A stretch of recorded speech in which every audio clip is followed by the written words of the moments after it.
6 souls in the hallway. Go. Gun smoke, cold stare, all pray. Go. Some feel like war day. Bodies on broad day. We load up, line up, one gate, one key, one king, one fake. Hell talk to me through that peephole, said only one walk out that place. Hard black, but the chrome shine. Slot machines full of gang signs. Rich chips every clip cross state line. Sin City sitting on the skyline. Shorty got a halo on the switch too. Bible in a book bag, stick in a gym shoe. Judge in my head say stop. I continue every op face in the rear view. Who really finna bleed for their nickname? Who really tryna die for their quick fame? You a shooter in a story or a real flame. Midway turn a room up to a real name. It's a Midway massive. 16. One challenger. Who gon' ride? Who gon' vanish? Who gon' ride? Who gon' vanish? Who gon' life on the line for this curse turf? It's a Midway massive. Sin City on my passing. Who gon' risk it all for the block? They don't love back. Who gon' crawl out hell just to slide? Never come back. Never. Who gon' crawl out hell just slide? Never come back. Never. Whoa. One sold for when the shots ring. One froze up, couldn't cop things. One prayed hard, but the phone ping dropped low. Now mama only got ring. One lie. Said he built for this. Heard cries when he felt that hit. Blood drip on a dicey pitch. Life cheap when the price get fixed. I seen angels in the trap house. I seen demons in the frat house. 6 deep in the cart in the glass out. Only one of us left when it maxed out. Skirt. You love sin or you love breath. You love gang or you love rest. You love checks or you love chest. 6 souls and one left. Guess. It's the Midway massive. 16. One challenger. Who gon' ride? Who vanish? Who gon' vanish? Who vanish? Who put their life on the line for this curse turf? It's the Midway massive. Sin City on my passing. Who gon' risk it all for the block? They don't love back. Who gon' crawl out hell just to slide? Never come back. Windows up, I can hear them all talking. Dead friends in the air when I'm walking. If I make it out, am I blessed or I'm heartless?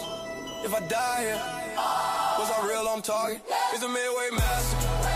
16. One channel. Who gon' ride? Who gon' put their life on the line for this curse? It's the Midway massive. Sin City in my passing. Who gon' risk it all when the gates of the fire crack? Only one soul coming out, he ain't looking back. Oh.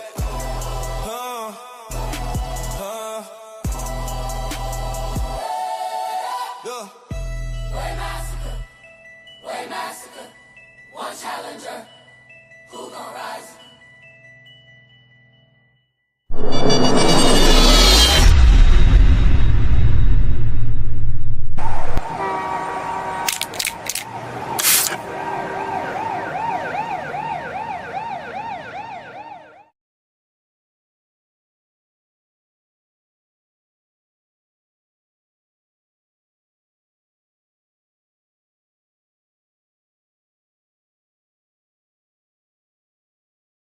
On the sports for you, wrestling is our ring, our section. From the bay, we flexing. Fat four, keep the crowd out, all guessing. Work on the sports for you. Shit, here we go again. It's that time, baby. It's that time, baby. It's that time, baby. It's that time. We're on the road. We're on the road to Vegas. But there's a pit stop, up there in Chi-Town. So we're gonna dive into that tonight. Windy City. But of course, where are manners? Welcome to S4UWrestling podcast, man. It's the Midway All Stars edition. If you know, you know. If you catch the pun, good for you. Yeah. The OTC trail. That is the right hand man, the main event, John. Man, the Elimination Chamber is this weekend. TikTok. Time is ticking. People are looking to punch in their final ticket to Sin City. I'm looking forward to it this weekend, man. How about you? I'm excited. I mean, look, it's sometimes it's not how you get there. It's just when you get there, it's time to you enjoy the destination. And obviously it's been a journey to get here, and here we are, and we are literally 72 hours away from the final stop on the way to Sin City, baby, and I'm ready to get it going. The monsters of the Midway. Let's get it popping. I mean, first of all, let's get started with some news and rumors, man. Yes, sir. We already know the BS that TKO is up to, basically locking out Vegas for WrestleMania. Making sure everybody gets tickets instead of enjoying themselves at a hot bar somewhere. You know what I mean? But we thought that was it. We thought, it's just Mania. Right. But no. They're planning on locking out Chi-Town as well. No. Elimination Chamber watch parties are being blocked in Chicago within the 50-mile radius of the arena. I mean, what's going on here with WWE, John? Now all of a sudden they're really blocking people for having fun. Like they're really forcing us to pay their bills. I told this to Nessa on Saturday. I told this to one of our favorite viewers who's watching right now. This morning, people who watch but don't comment. Who's watching right now? I've seen this playbook before, OTC. This is from the book of the NFL. For those that don't know, if y'all watch sports for you, y'all know I'm a diehard Broncos fan. Y'all know when y'all seen the OTC on there, he's a diehard Saints fan. But we reside in Los Angeles, California, and our teams reside in New Orleans, Louisiana, and Denver, Colorado. Our boy Mark is a Buffalo Bills fan. That's Buffalo, New York. And, of course, the great Nick Freeze, Vegas, Nevada, where we'll be in a couple months. And, of course, our boy Cody, Houston, Texas. This is a play off the NFL from their old blackout policy, television blackout policy. So I'm going to read something to you. The NFL's television blackout policy, which once required local games to sell out to be televised, was suspended in 2014. Ended the mandatory blackout rule, though some local and national blackouts still occur due to broadcasting rights and streaming exclusivity. Inclusivity. While the old 85% ticket sale rule is gone, games may still be unavailable in local TV due to contractual agreements for national broadcasts like Thursday Night Football. But this is a play off the NFL. Back in the day, the NFL, if you was in your local market, you would have to. The NFL teams have to sell out 85% of the stadium in order to be seen by the local TV market. So for us, we live in our team's market. So if I live in Denver, you live in New Orleans, the only way we get to watch the Saints and the Broncos is if 85% of the Superdome and Mile High Stadium were sold out. They suspended this policy in 2014. This is where the average fan is asking. So, what does that have to do with WWE? Explain to him, John. Explain it, because this is what the NFL, TKO is trying to sell. They're trying to sell out the entire stadium arena, but they want to get at least 85% of that building full. So what they're doing is, instead of blacking out local TV markets because it's streaming on ESPN, they're blacking out local businesses from streaming it in their market on ESPN. Local businesses who pay money to be able to have the license to stream said product. That's right. So what they're trying to do is take it back to closed circuit television. If you have, if you are a subscriber to WWE.com email newsletter, they send out the email that the Elimination Chamber will be aired in certain movie theaters in your area. And they offering a deal through Fandango for kids of certain ages. This is what they're trying to do. They're heavily promoting how you're going to see how they're hosting watch parties at Cosm, where me and you were at last year's Elimination Chamber. But now it was, and it's more of a bigger deal now, because at each Cosm event, they have superstars there for meet and greets. Like this year in Nessa's neck of the woods, Dallas, Aleister Black and Selena Vega will be there. In our neck of the woods in LA, Rusev is going to be in the city. Oh, so Nala's going to be there. Exactly. And it helps that they actually live here too. So they're trying to pander to their corporate sponsors and partners like Cosm, like Fandango, in order to get people to come to their product. They think that would be their way to get people to come to the United Center. This is the first PLE in the United Center in 30 years, since SummerSlam '94. Every other event they've had has been at the All-State Arena where the Blackhawks play. But now they're going to the house that MJ built. And last time I checked, I think they were like 1,500 seats still available for Saturday. Mm-hmm. I mean, I'm not no mathematician, but I guarantee that's at least 85% full. But now that's what they're doing. Now, let me ask you this. Outside of the out-of-country PLEs, is this going to be a norm now where they're blacking out PLEs in every city they go? They're going to try. This is not going to be – this might happen with us, with our friends over at Baby Bros and the Belt Collective and the WrestleManiacs. Special announcement coming. If this comes down to LA, you can plan rest assured, no, we're gonna be in the building most likely live. Yeah, for us, I mean, but I know for other people, for the general public, that's gonna suck for them. It does. And I said it. The NFL tried, they failed. TKO can keep trying. This is they're going to fail. This is going to wind up blowing up in WWE's faces if they really trying to test people's patience on this matter, man. Because this is not the way to go. It will sell itself. Mm-hmm. If people want to show up to your events, they're going to show up to your events. That's right. It's going to sell. It's going to sell itself. You know, there's going to be people who's. Listen, man, just lower the ticket prices for WrestleMania. That's all. Elimination Chamber, people are going to show up. They're going to show up for CM Punk and AJ. That's the hometown people. You ain't got to block out stuff to get it done. But, yeah, that's right. That's pretty much what's going on there. So, hopefully, eventually, there's going to be some backlash. No pun intended. But if this is going to be the norm, I am not liking how this year is going to turn out for PLEs at all.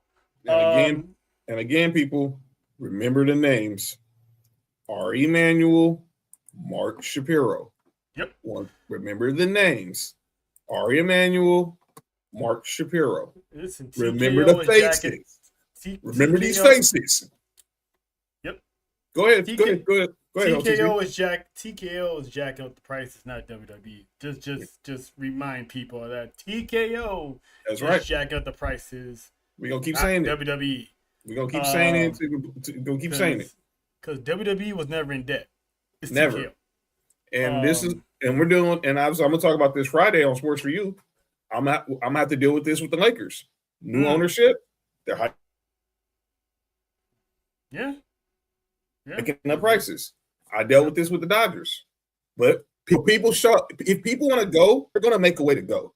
4 million people. Me and you went to a Dodgers game last year. 4 million people showed up to the Ravine last year. So that crap that Artie Moreno was saying about Angels, that fans care about affordability. Yeah, they care about when it's only when it's an inconvenience. Yeah, you know nobody. If they're going to go, right? People are going to show up to Elimination Chamber Saturday night. People are going to show up in Vegas for Mania for everything.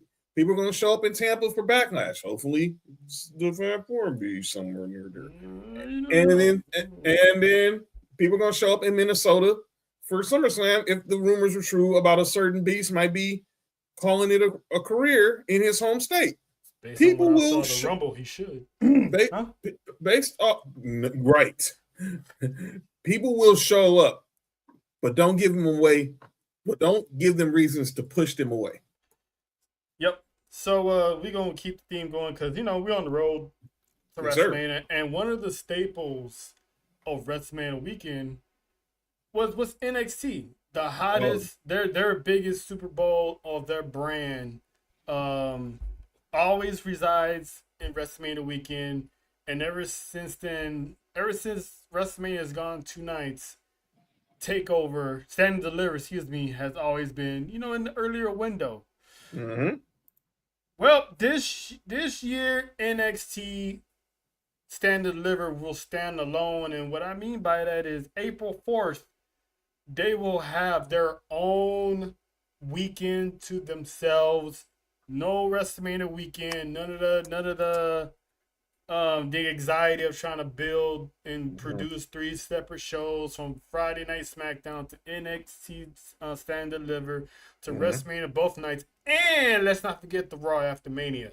So Shawn Michaels broke the news this morning that pretty much a few weeks before WrestleMania, NXT will have their own pay-per-view, which is cool because it actually, I'm not mad at it in a way because it helps us out as not only fans but also content creators, because it's kind of hard to try to tackle all these shows, still go to the meet and greets, then you still got to try to fit in time to go to the store and buy some merch.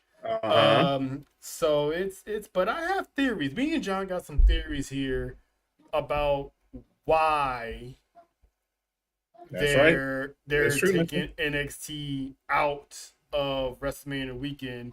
So theory number one. Exactly. That's Easter weekend. So mostly everybody's gonna be either in church or at home. So that's good for us. Come on So theory one is TKO is so money hungry that maybe they're taking NXT out of WrestleMania weekend because they want more people to spend their hard-earned money at WWE World. Because I think we're getting more lineups for meet and greets than we did last year, if I'm not mistaken. So that's the theory that, they're just getting pettiness and greed, that, they're willing to sacrifice NXT to make sure everyone's paying more money for, the WWE World. That's right. Theory number two. NXT legit wants to stand on their own 2 feet. And they want to just, have their own show without main roster buzz, anything like that. They want to have their own payoff, show, whatever. So they just finally, after all these years, they want to try something different. Sean wants to do a little something different. Okay. Now, this third theory, I'm waiting to see what's going to happen because I doubt it Saturday morning on WrestleMania weekend it's going to be that wide open. And this one was John's theory. Yes.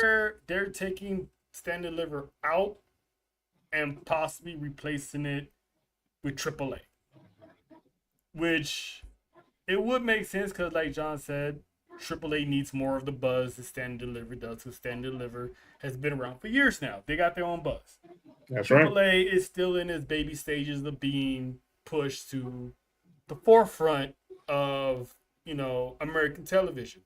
So there's possibly, we might have maybe a Worlds Collide pay-per-view that morning, because when it was TakeOver LA, we went to Worlds Collide and then moseyed on down the block to Money in the Bank. So it's highly possible AAA, now that it's another brand owned by WWE, that could be the reason. So which if exactly and if plus the name Triple Mania will fit so eloquently with WrestleMania weekend. I didn't even think about that either.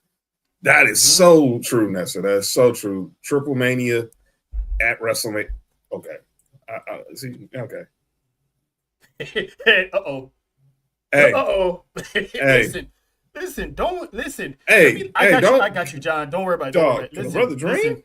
Listen, Nessa.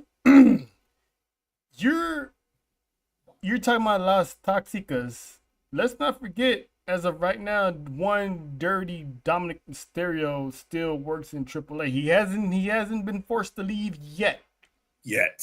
So yeah. Let this man have his cake and ice cream just like you had yours last year. Shout out to all the cake. That's all that cake. Basically, shout out to AAA in general, because if they do show up, there's going to be Lola Vice most likely in the building. Yes. Toxicas is going to be in the building. It's going to be something. So I'm hoping. I'm hoping that theory does pan out, because swapping NXT for AAA is not a bad move in my opinion. Like I said before, NXT's been around for at least a decade now, over a decade. Yes. So they can afford their own April, Canada pay-per-view. Yep. Yep. Who's ain't no we? You on your own with that one, kid. You're on with that one, kid. We ain't no we stalking nobody. I ain't stalking nobody. Why you All gotta right, hit it with? Why you gotta hit it with the Uncle Phil? We. exactly. We. I had to hit it with we. That's what it did sound like Uncle Phil when Will was like, "How much Uncle Phil? So how much we really work?" We and that party was serious too. Like, hey, Uncle Phil, I ain't mean you will, right? Well, if he is, I'll fight. I was like, hey, Carlton. I was like, hey, brother, But get a pension plan. yeah, so I'm hoping that our third theory is the one that strikes gold, because Yes, I'm definitely gonna be paying attention to AAA. They're more likely gonna make the announcement on the main roster TV shows anyway, or maybe the news will break online between now and then. So I'm hoping that's gonna be the case. mm-hmm. But listen, man, WrestleMania is it's pretty much WWE Super Bowl. Yes, You it know, is. because the Super Bowl, all these teams work so hard to get there, and the teams that are fortunate enough to get there, the players that are fortunate enough to get there, it's a special moment. So the men and women of WWE, they work so hard all year to basically get selected to go to the show of shows. However, once again, I always say this: if there's ever a time to not get injured, it's always Mania season. And unfortunately, the injury bug has struck again, because Nessa's Theo, Bronson Barboza Reed, on Monday night was going to break up a pin that Jey Uso had over Grande Americano. I think it was vice versa. Either one. It was you're right. Vice versa. Okay. He went for a simple breakup tag, and turns out he injured his tricep. It stinks, because it's a big blow. No pause indeed, but that's a big blow, because that's the third member of the Vision that's been taken out. Stinks. Seth Rollins was the first one, which forced WWE to speed up Braun Breaker's heel turn. Not heel turn, because they're all heels, but Braun Breaker's turn on Seth Rollins. So, because Braun Breaker turn on Seth Rollins wasn't supposed to happen until this year's WrestleMania, the night after a Monday Night Raw. So that's when it was supposed to happen. But they had to speed up that process. And then after that, Royal Rumble comes around, Braun Breaker gets hurt. He messes up he tore whatever he tore, and he's out. Then Braun Breaker's out. So we were like, well, who does Seth Rollins come back to? You got Bronson Reed, because Bronson Reed was also one of the guys that kicked Seth Rollins out of the Vision. Right. Now Bronson Reed's out. Stink. And the more colder part about this is we did our research. Bronson Reed was supposed to win that match and qualify for Elimination Chamber. So and they had to call an audible, and Jey Uso won that match. And I did some more research today. He was going to be on the card at WrestleMania. Well, yeah. I mean, we knew, but this basically puts the whole plan. Yes. I'm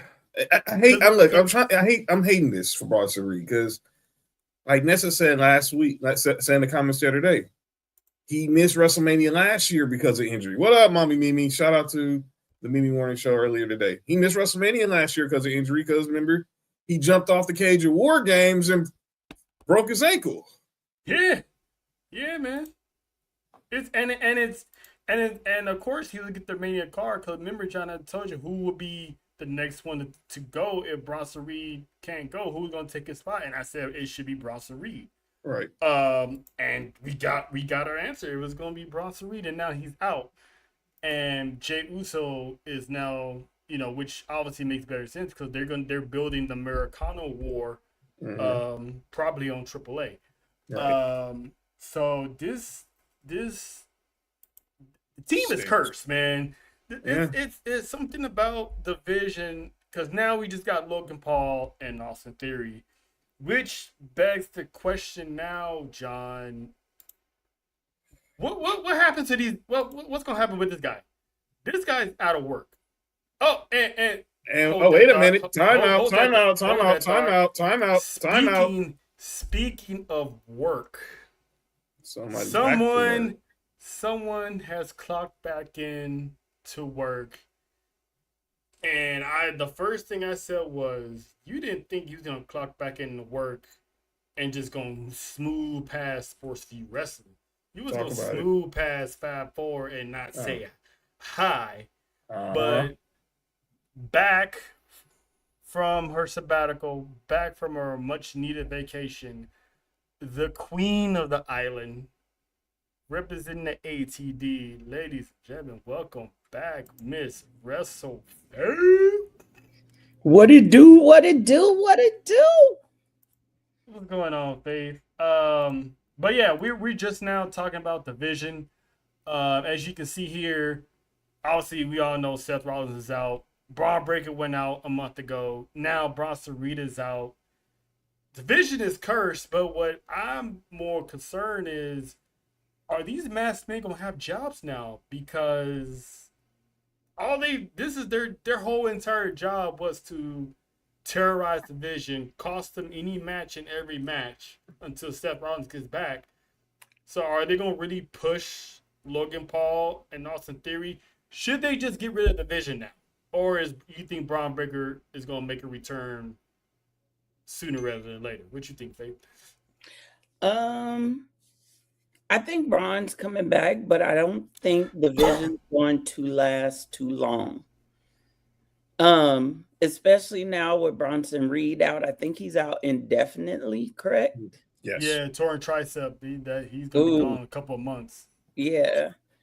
I mean, they could stretch it out to allow time for Bronson to come back, but I think where the story is headed now is that hopefully by the time we get to Mania or right after Mania, the vision is done. I think people, a lot of times when we are watching wrestling, especially fans, and y'all know what fans I'm talking about. I'm talking about real fans, not these rooted poos, okay?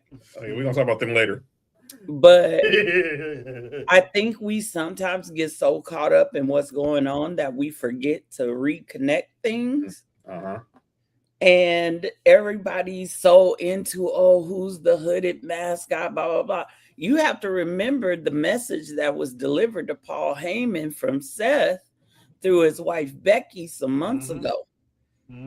He told she told him that Seth said he is going to tear the vision down one by one, basically, and that he wouldn't even see it coming. But Seth was going to save him for last so that he would be able to watch everything he cared about fall and burn. I mean, technically they are. Technically, he did. He did. They are falling and burning except for the new recruits. So I don't know. I mean, Seth Rollins and Logan Paul. I think Logan Paul might be busy if a certain, reggaeton artist pulls up for work. I think he's gonna be busy with Logan Paul. So I don't know what's gonna happen.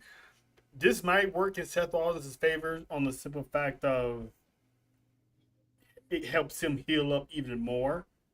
So maybe after Roman Reigns wins the World Heavyweight Championship, they might have to start that feud and have that, carry on to whatever PLE they want to have the blow off on.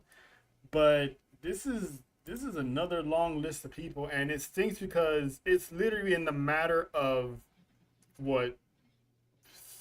6 months. One by one, the vision is falling, and it's not even storyline. So if I'm Logan Paul and Austin Theory, I'm gonna have to go to management like, hey, can I just do me? Can I get out? Because Paul had, if you look at Paul, he's not even interested in this. Well, yeah, he made that clear. He kind of tipped his hand on Monday when the siren dropped. Mm-hmm. So, Paul knows what works. He knows what's money and what's not. Mm-hmm. And I think that's why we have been seeing him come out every time with his client. And speaking of that, appreciate your faith. First night back on the job, and you're already doing segues. The Beast Incarnate shows up, and he issues basically a Brock Lesnar open challenge for, I'm assuming, for WrestleMania, which it is. And of course, we all talked about it. We would love it to be Brock Lesnar and Obafemi. But it looks like Obafemi and Rusev are about to have a program, which personally, I think that's a better choice, because with Brock, he don't really teach anyone. It's just suplex, repeat. Going into a feud with Rusev can teach him a few things about how to be like Oba's a monster in itself, but having programs with Rusev, whether it's through the live events or on the main roster, can help him out a whole lot more. So now, with Oba out the way, who's gonna answer the challenge? Because I think we ain't gonna find out really until after Elimination Chamber. I think it's gonna be LA Knight. But here's Brock Lesnar's schedule that they're gonna drag this out. So he was at Atlanta on Monday. He's not gonna come back until March 16th. So all of March, he's gonna be at every Monday Night Raw. And then the 2 weeks of April, he's gonna be at Monday Night Raw to get this challenge in for WrestleMania. So more than likely, we're probably not gonna find out. I'm guessing maybe the 23rd. I'd be surprised and shocked if it's the 16th. But Faith, you're the returning Madam Oos. Who is your theory? Who do you think is going to answer Brock Lesnar's challenge? Hey, Monty. What about Monty? Hey, Monty. Little Oos.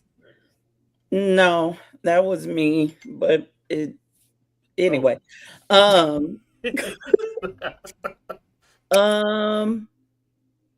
wrecked my brain on Monday after Raw trying to figure it out.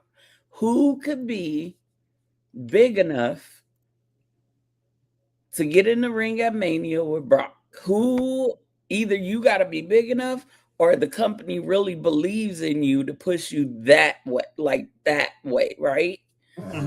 Because think about who Brock has fought at Mania in the last, I don't know, 5 to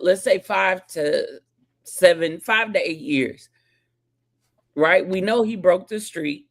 Yeah. That was huge. We know that him and Roman have fought multiple times. Yeah. So you gotta be up there. And like Monty, I thought about Gunther. To piggyback to your point, his are his last opponents. I was thinking about this the other day. I didn't know you was even gonna go there. Just go post the streak. Roman, Ambrose. I don't think he was at 33. 34 was Roman again. 39 was Seth. 36 was Drew. Obviously, 37 was the trilogy with Roman. Yep.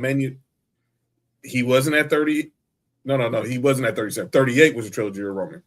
39, where me and Trell was Omos. And that was his last WrestleMania match, because obviously that's when the Sheezy hit the Feezy. I think I thought Gunther too, but I think they're gonna save Gunther because let's remember something. Where's SummerSlam this year? Minneapolis, Minnesota. It's in his hometown. And I think they would save something like Gunther versus um broccoli for, as Monty calls for Broccoli.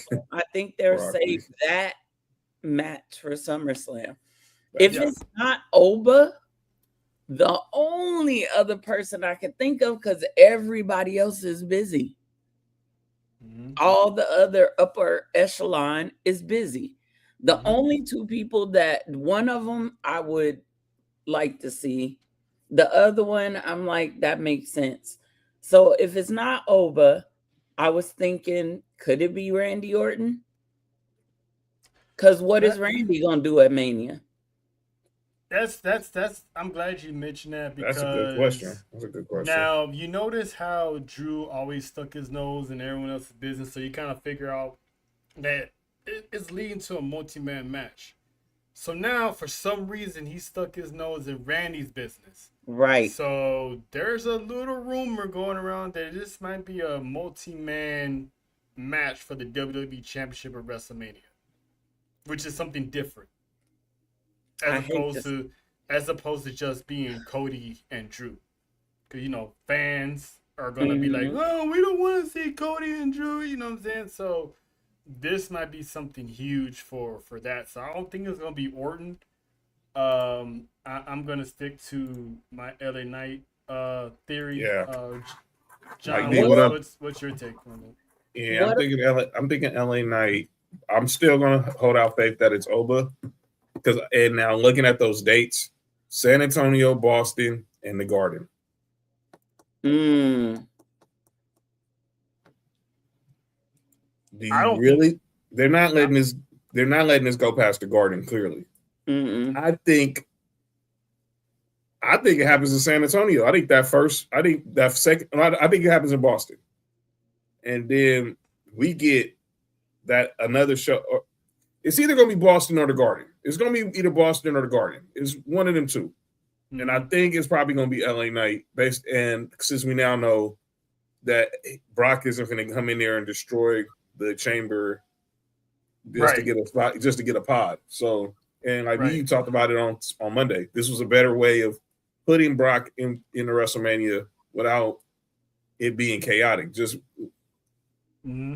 go have at it. It's your choice. And I think by having him go with Rusev, it changed my thought process. I'm kind of glad it's not Brock. I think it's too early for Oba and Brock. To be honest, it might not even happen. But you never know. We still got overseas PLEs coming up. So you never know. They can just slide that one in like it's, prom night. Yes, Faith.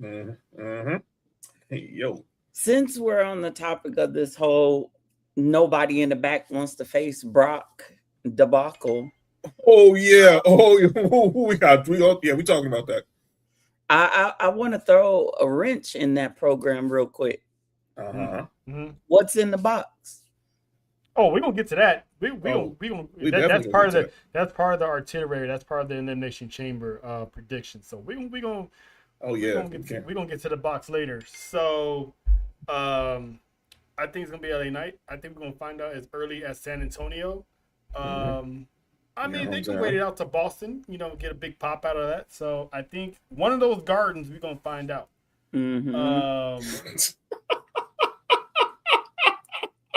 Mimi, I said the same thing. I said the same thing, Mimi. I was like, yo. Oh man. All right. Not the giggity. Right. Well, I was gonna say at least we know somebody scored on prom night. Hey, we don't promote that stuff around here. But the Beast showed up, but that wasn't the only thing that was of major importance. We found out at the end of Monday Night Raw that the Hall of Fame just got phenomenal, and phenomenal AJ Styles. Yes. It's got the call. So it looks like me and John were talking about this. It looks like they're going to go with the NFL style. So the Undertaker's going to be the man. When you see the dead man come knocking, that means you get in the Hall of Fame ring. And on a side note, shame on the person that stole the British Bulldogs Hall of Fame ring. Idiot. For Jerk. real.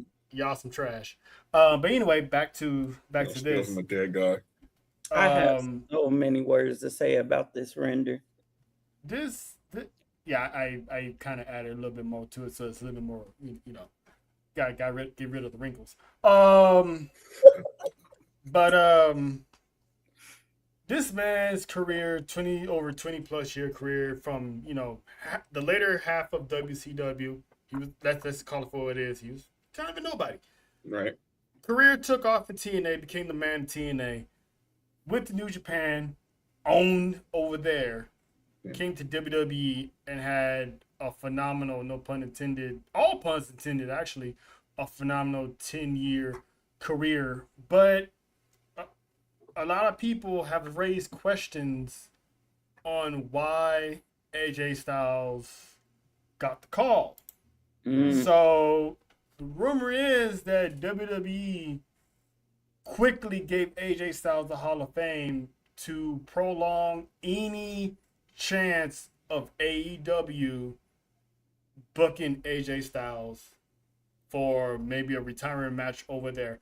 I personally don't believe it, because even though AEW has expressed interest in AJ Styles for years, but AJ was very adamant, especially on the What's Your Story podcast with Stephanie McMahon, that right now it's all about his family.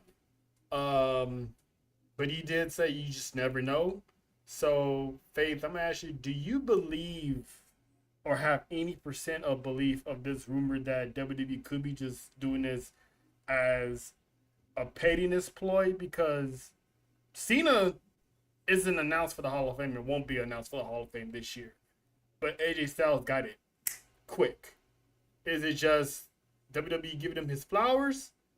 Or is it like a low-key ulterior motive? I can definitely see WWE being petty. They petty betties, okay? Let's be real. They are petty betties. We know when AEW got something big popping off, we know WWE is about to be petty betties about it, right? True that. So yeah, I could see them doing this, but no, AJ, no. Don't do that. Don't do that. And why you airbrush this man like this? This man kind of like a phenomenal Ken doll, don't he? A phenomenal Ken doll. Wow. Okay, I'm not even. You already knew what you was in store for, Faith. So you should have just had the tissues. Oh, you got the tissues next to your desk. So you know what I'm saying? You already know. Your eyes, the glasses might get a little foggy tonight. You already know. I'm just saying, it's the airbrush, and then his hair is like flowing in the wind. I'm just saying. Hey man, plenty of women would kill to have that hair. Yeah. Shout out Mike D. Resting. What up, Mike D? Detroit. Hey man, y'all stay warm up there, man. Listen. But 313. I have a question for y'all. There's always been the petty war between AEW and WWE, of course. Mm-hmm. Now, when WWE inducted DX, AEW was nice enough to lend us Billy Gunn. That's right. Now, who do y'all believe should induct AJ Styles into the Hall of Fame? Because he has many suitors. It could be John Cena. Mm-hmm. It could be a lot of people. Christopher Daniels. Mm-hmm. It could be Frankie Kazarian. Mm-hmm. I know where you're going. I already know where you're going. I know where you're going. Thank you. I know where you're going. I believe, in my personal humblest opinion, say it. He's not the only choice. He's not the only choice, but if you ask me, it's the right choice. Does AEW lend the services of Samoa Joe to the Hall of Fame to induct AJ Styles? They should. They should. Do it. You don't know how much good PR you would gain just doing that. Yeah, you might not want to do it, but you don't know how much good PR you will get just letting Samoa Joe pull up the Vegas to induct AJ Styles. Now we all know the rumors are out there that they want Cena to do it, but like look, I'm with you, Daniels, Joe. Clearly, Daniels is because him. Obviously, those don't know. Christopher Daniels is his kid's godfather, and he's Daniels' kid's godfather. So you can see that there. But we all know the history of AJ Styles and Samoa Joe speaks for itself. Yeah, I would not be surprised if it is John Cena because, I mean, come on. Hey, John, what are you doing on Monday? Oh, I don't know. Beat up John Cena? Right. Exactly. So, what were you going to say, Faith? I just want Samoa Joe to walk up to the podium and go, "Hey, Wendy!" Like one good time. One good time. I mean, Gallows. Oh, Gallows and Anderson. True. The Good Brothers definitely will be on the list. They'll be right to me. They'll be right after Cena. Yeah. Right after Cena, not Shinsuke. But to I mean, let's. I understand why he's saying it. We ain't got to go into schematics on why it should be Shinsuke, but I got a question. Yeah. I just thought about something. Because why Cena? Yeah, okay. You asked a question about WWE being petty because of the whole AEW thing. You know what I could see Cena doing? Mm-hmm. Because we knew during Cena's retirement tour, AJ was already hinting he was retiring this year, and that it was going to be sooner in the year rather than later. Mm-hmm.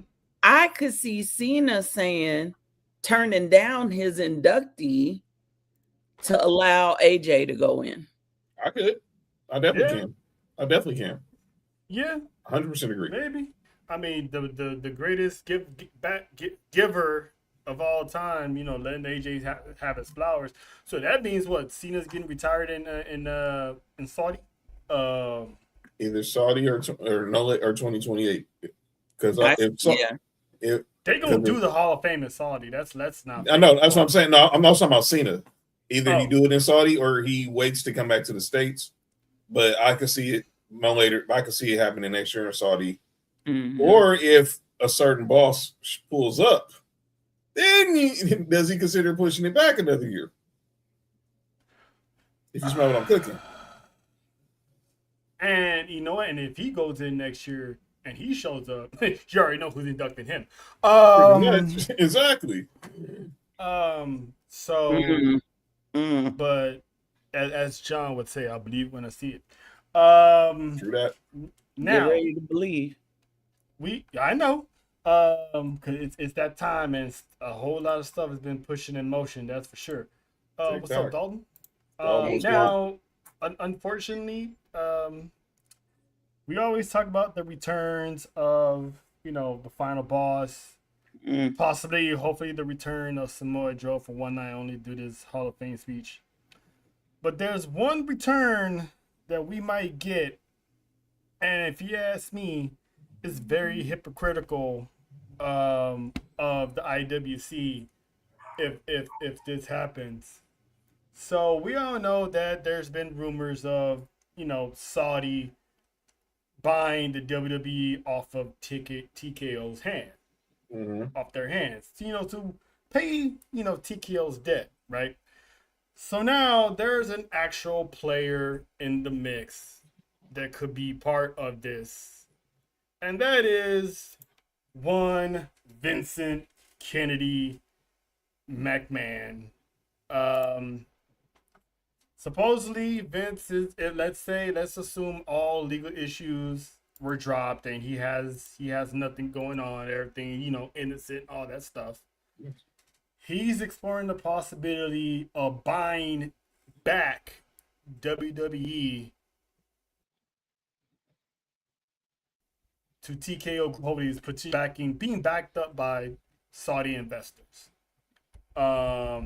which would involve taking WWE privately. So it's crazy because people are like, oh, we want Vince back. But these are the same people that want Brock gone.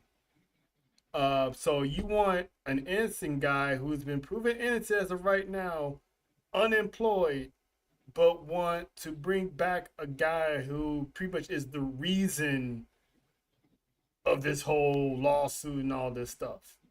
I mean, make it make sense, because this doesn't make any sense to me, because it's pretty much hypocritical, because they want Vince back.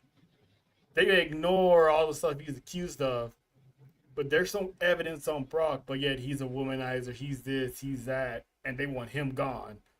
John, like, what do you make of this Vince situation?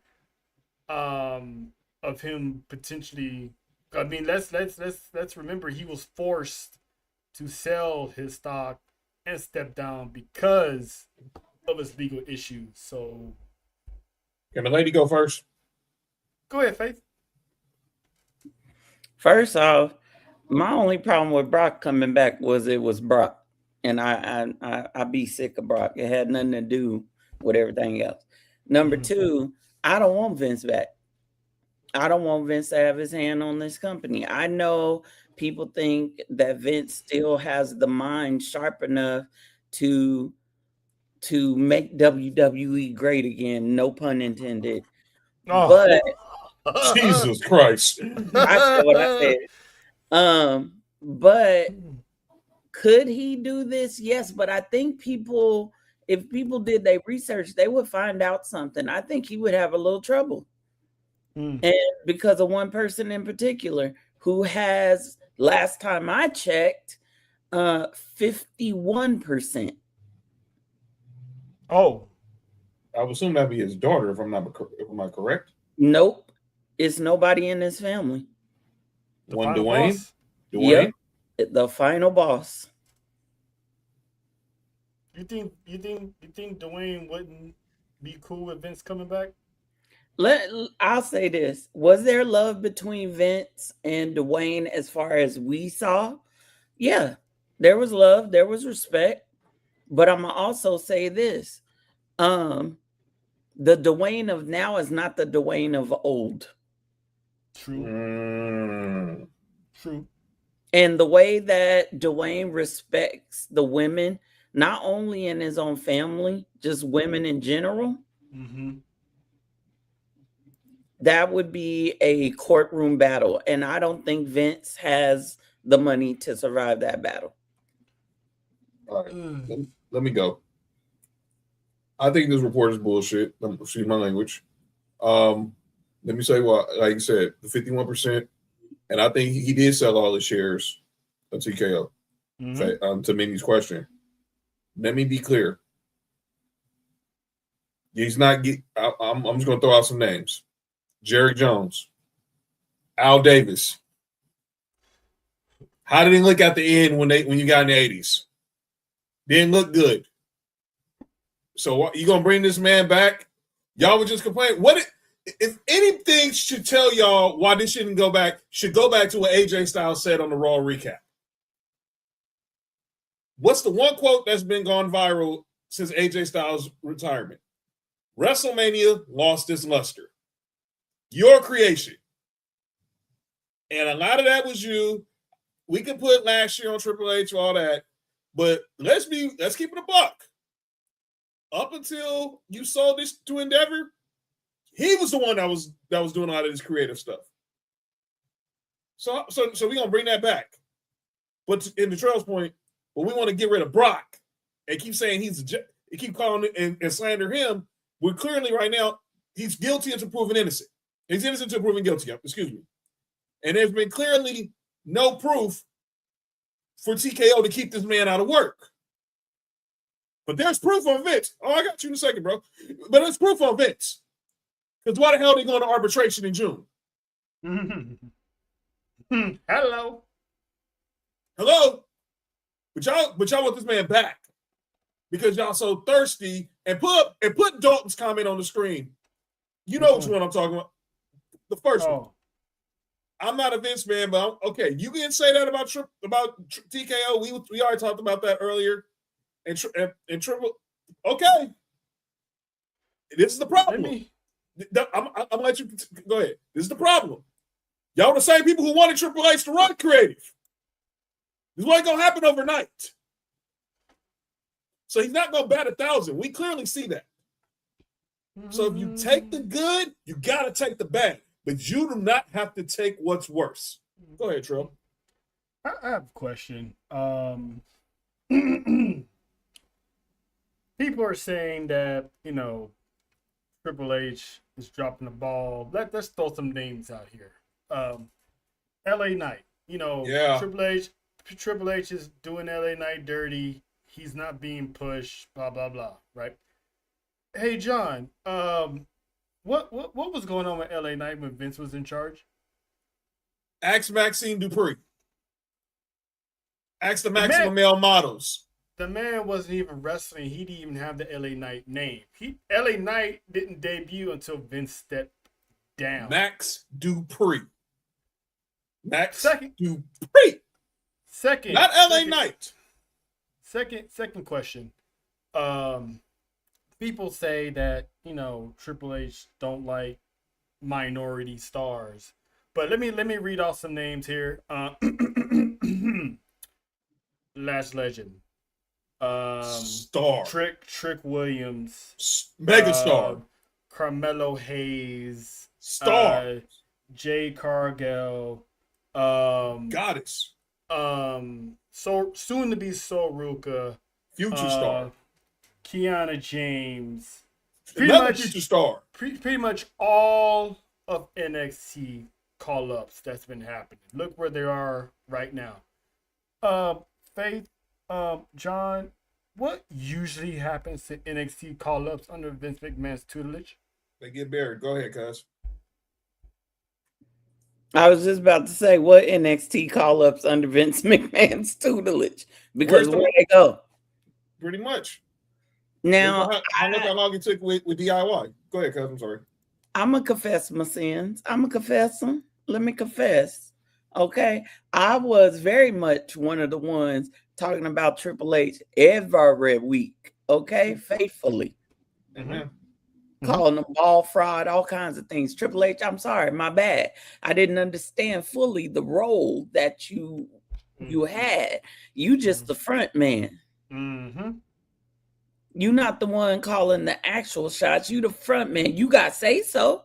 They come to you for your advice, which is great. But I'm gonna say this too. For those that want Vince back, I want to remind y'all of some matches. Talk about it. Punjabi prison match. How? Raise your hand if you could actually see that whole match. And it was two, and we saw that twice. Okay, I got some more. I know some of the freaky deakies out there probably like this, but bra and panty matches for women that could actually perform in the ring. I mean, let's give him credit on that one. He did stop that. Yeah, but who started it? Good point. Good point. And by the way, to that person who got interviewed about that, go to hell. Viscera, this ain't a match, but it was something that Vince allowed. Viscera humping the men in the ring. First of all, Vince RIP. Yes, RIP. But I hated that. Vince booked things that were funny to him, that entertained him a lot of the time. And if y'all think that Vince McMahon is still this wrestling genius, rewind to the beginning of the show. We explained that part. Okay, I'll let that go. But now you have not just Triple H; they brought in all new people, and y'all got to give folks time to cook. Y'all know if y'all watched any ATD last year, I was hating Triple H I was saying he didn't like. I was the Kanye West. I was like Triple H hates black people. Like that was me. But see, what would have been crazy is if you actually had the Kanye Mike Myers actual GIF, and she said that. That would have been funny. That would have even been more funnier. I'm just saying, what I'm getting at is you don't want Vince back. Y'all really don't want Vince back. No, Y'all want something different. You want something new. And who's to say that it's not coming? They are trying. TKO has already said they want to get away from these same old decades-long PLEs. They want to bring new things. It takes time to build something like that. You can't just throw a name on something and say we're going to have it on Saturday for 4 hours if it doesn't make sense. That sounds like a shot at AEW, but go ahead.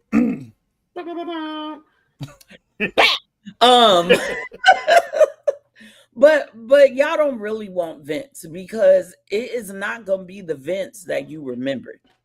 No. Him driving in that car. Him driving in that car should tell y'all a lot. Let's not forget this man's probably gonna be vengeful. He is gonna be vengeful. He's y'all right. mad at Kevin Nash for saying Bojangles. Yeah, they were mad at Kevin Nash for saying Bojangles. Oh my lord. The women's division, tag team division, is cooking now. The women's division has good storylines.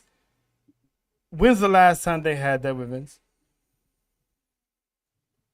Ain't that why Naomi and Sasha walked out in the first place? Okay. Glad you brought it up. I'm just saying. You know, could y'all imagine what Vince would do with someone like Lash Legend and Jay Cargill? Any stereotypical gimmick they could come up with, her name probably wouldn't even be Lash Legend. They probably call her like Keisha or something. I think Jade, he would book Jade to be, she would have been WWE Women's Champion a long time ago. It's just so much has changed since Vince, and it's like people are pushing Triple H out because their favorite stars are not getting over as quickly as they want them to get over. When Carmelo Hayes got called up, everyone was saying, "Oh, they doing Carmelo Hayes dirty. He doesn't really like black talent. He's supposed to be the number one draft pick, blah, blah, blah." Me and John were like, give this kid time to learn, because I was saying it from the beginning. When he came out, nobody popped for Carmelo. No one popped for him. They were like, "Oh, nope, cool." And he was in Money in the Bank. He wrestled in Saudi. He was no one cared. One of the first. He was like what? He was an early entry in the Royal Rumble. Yeah, nobody cared. Nobody knew, and that's why he said he was delayed but not denied. Yeah, he wants people to know that. And now look at him; he gets standing ovations after his match because he puts on good matches when he had those open challenges for the United States Championship. And could be rolling into WrestleMania as United States Champion. How many people have? And And look at the names who've done that. John Cena. That's it. We was talking about Samoa Joe. I mean, Samoa Joe. We was talking about Samoa Joe when he beat Rey Mysterio. When he smashed Rey Mysterio. Pause. Squashed. I mean. Wow, he smashed Rey Mysterio. That's crazy. Ain't that kid laws on that? Yo, what's wrong with you? Yo, you good? Anyway. Wow, yeah, man. This is we're as people want to complain, we're actually in a good place right now, WWE wise. Can they tweak a few stuff here and there? Yeah, of course. Absolutely. But we are in a far, far better place than where it was in 2021. What's up, guys? And also, you have to look at the new partnerships. We all dog. Well, not all of us, but a majority of us dogged WrestlePalooza because it was trash. It was trash. It was so made me in trouble. That made me in trouble. Go viral. But I still stand by my statement. That honestly, it was. We still haven't seen the fruits of that. Yeah. We still haven't seen all the fruits that could possibly come from the Netflix deal. We don't know what deals they have on the table. We don't know what new stories are brewing. Like, for example, with the Vision and this masked man. This could be the building of a new faction. This could be so many things, right? But it's just like when you cook it, you got to get the right ingredients together before you start making a meal. Otherwise, you're going to serve something and it's going to be trash. Just like WrestlePalooza. They didn't have all the ingredients together. They just threw some stuff together to satisfy this new deal. And they had Triple H shuffle his tail out there and say, a new era is beginning. I guarantee if they run WrestlePalooza back again, it's probably going to be better than last year. I agree.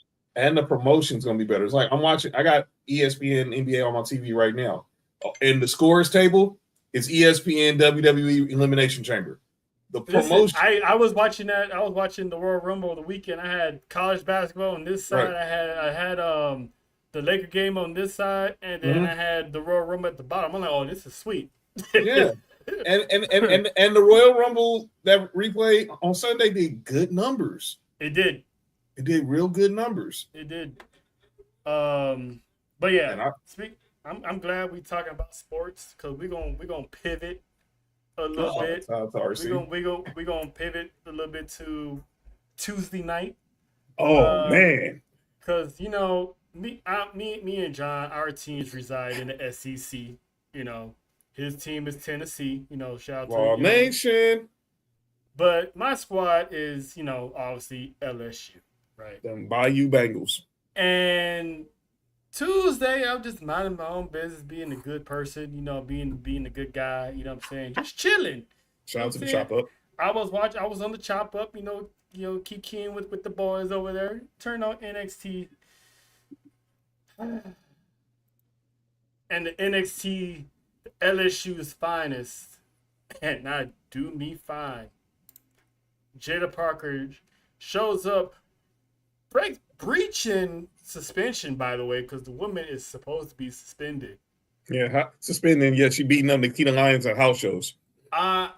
Listen, she asked for it.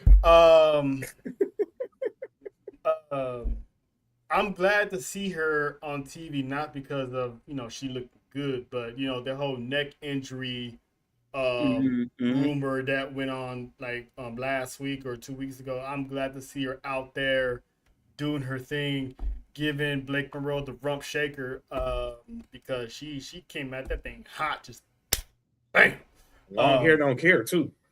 Yeah, short hair, but I get your point. I mean that's all natural curls right there, man. I don't know what kind of product she be using, but listen, yeet. You better stop. What's wrong with you? What's wrong with you? What's wrong with you? All right, man. I see type of stuff we on tonight. Okay. Let me get to the games. Sweet games. Gave her some of that. Gave her some of that hypnotic.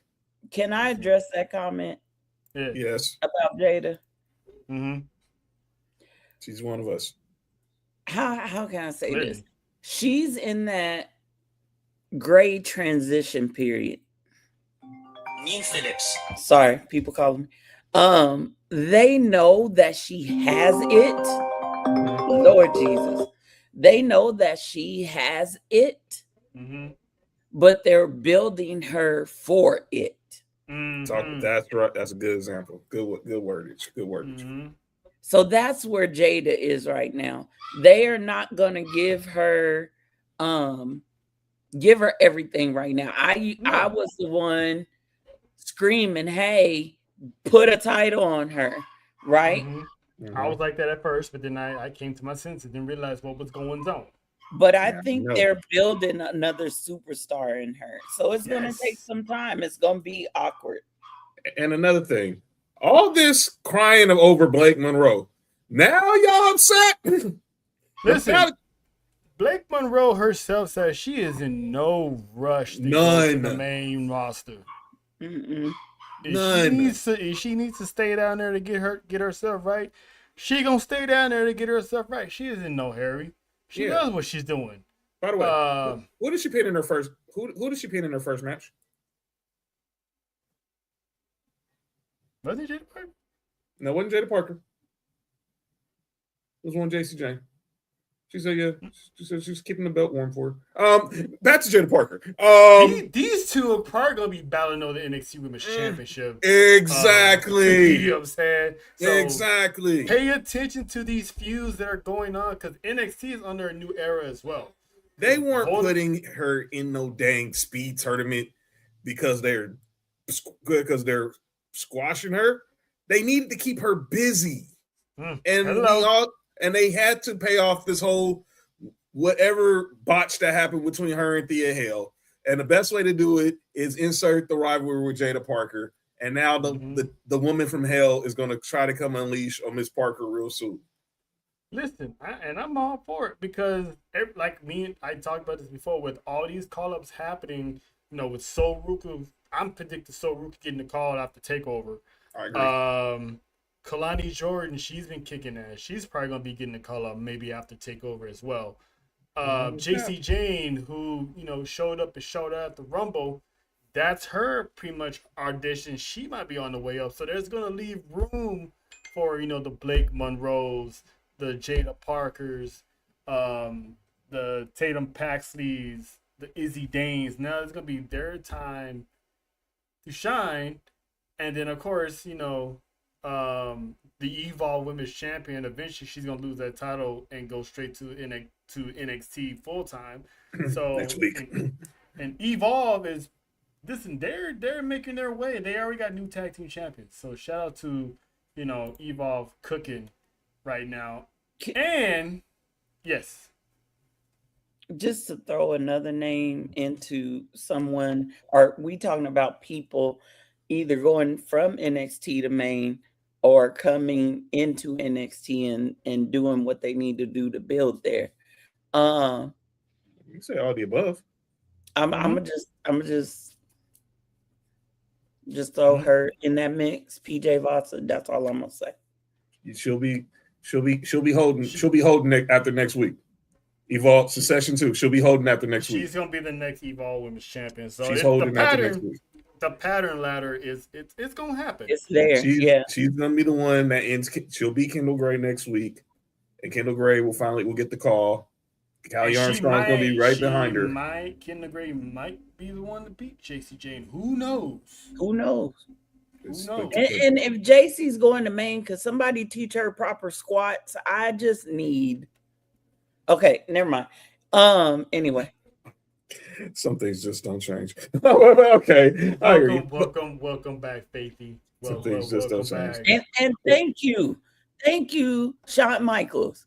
Thank you for what happened with Sol Ruka and Zar. Thank you. Actually,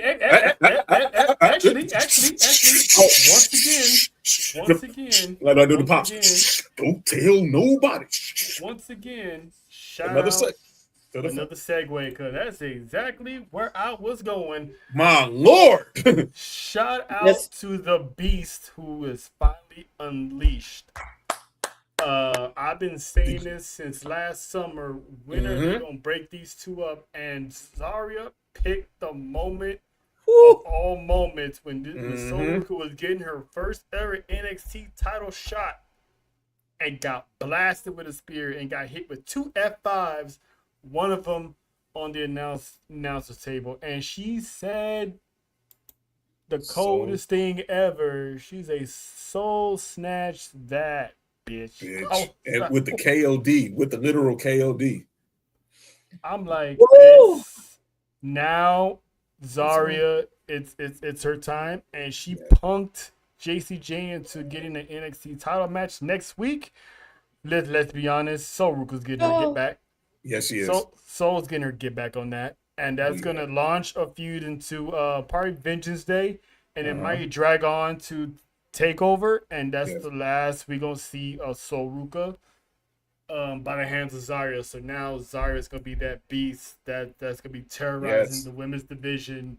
Yes, we need to go back and watch. It was dope last night. Oh, my God. That spot reminded me so much of something you witnessed in person, Trell. You already know where I'm going, huh? You know where I'm going, huh? Is this the Raw after WrestleMania 39? Yes, sir. Is this one Cody Raheem Rhodes? Yes, sir. You were And he there? thought he had, and he, Mhm. yeah, I was. And He was. thought he had a friend in me in the form You of a had a beast. friend in the beast. No, you didn't. And before the tag team match got started, Cody Rhodes got destroyed, and Roman Reigns like, you know what? Let's just get up out of here. Yep. That's Yeah. exactly what that was. That's And- exactly what that was. And how many times have I compared Zarya to Brock Lesnar? Numerous. Yeah. See how this works? Wait a minute. Hold on now. Hold on. So Ruka, she a sister, Yes. Mhm. although she don't look like. She is. At once, if you really look at it, you kind of see it now. You see it. You can't not see it now. Yeah. But Cody Raheem. Okay. So you mean to tell me that they didn't took y'all trying to tell me that Zarya and Soul is the Cody and Brock of the women? Well, no, that moment. That moment. moment. That moment. of it. You go back to WrestleMania 39, the Raw of the WrestleMania 39 when Listen, Cody and No, Brock. I get that. We're No, not comparing. No, we're not comparing. character-wise, I'm just saying. I was always comparing Brock to Zarya because she Yes. used the F5. Yes. So You would do that it too. happening was Yes, she you do. does. And when that moment happened, it just reminds us of what happened the Raw after WrestleMania 39. That's all. That's Okay. It sure did. That And is the all. way JC Jane face looked reminded me of how Roman looked. and told him and Solo, let's get the hell out of here. But she had to stay in there. Let's get out of here. We don't got no part. We don't need no part of this. Mhm. So but JC had to give her. He had to get that one little cheap shot in there and get the 1, 2, 3. Mm-hmm. Like she did some major work, which she didn't. But she got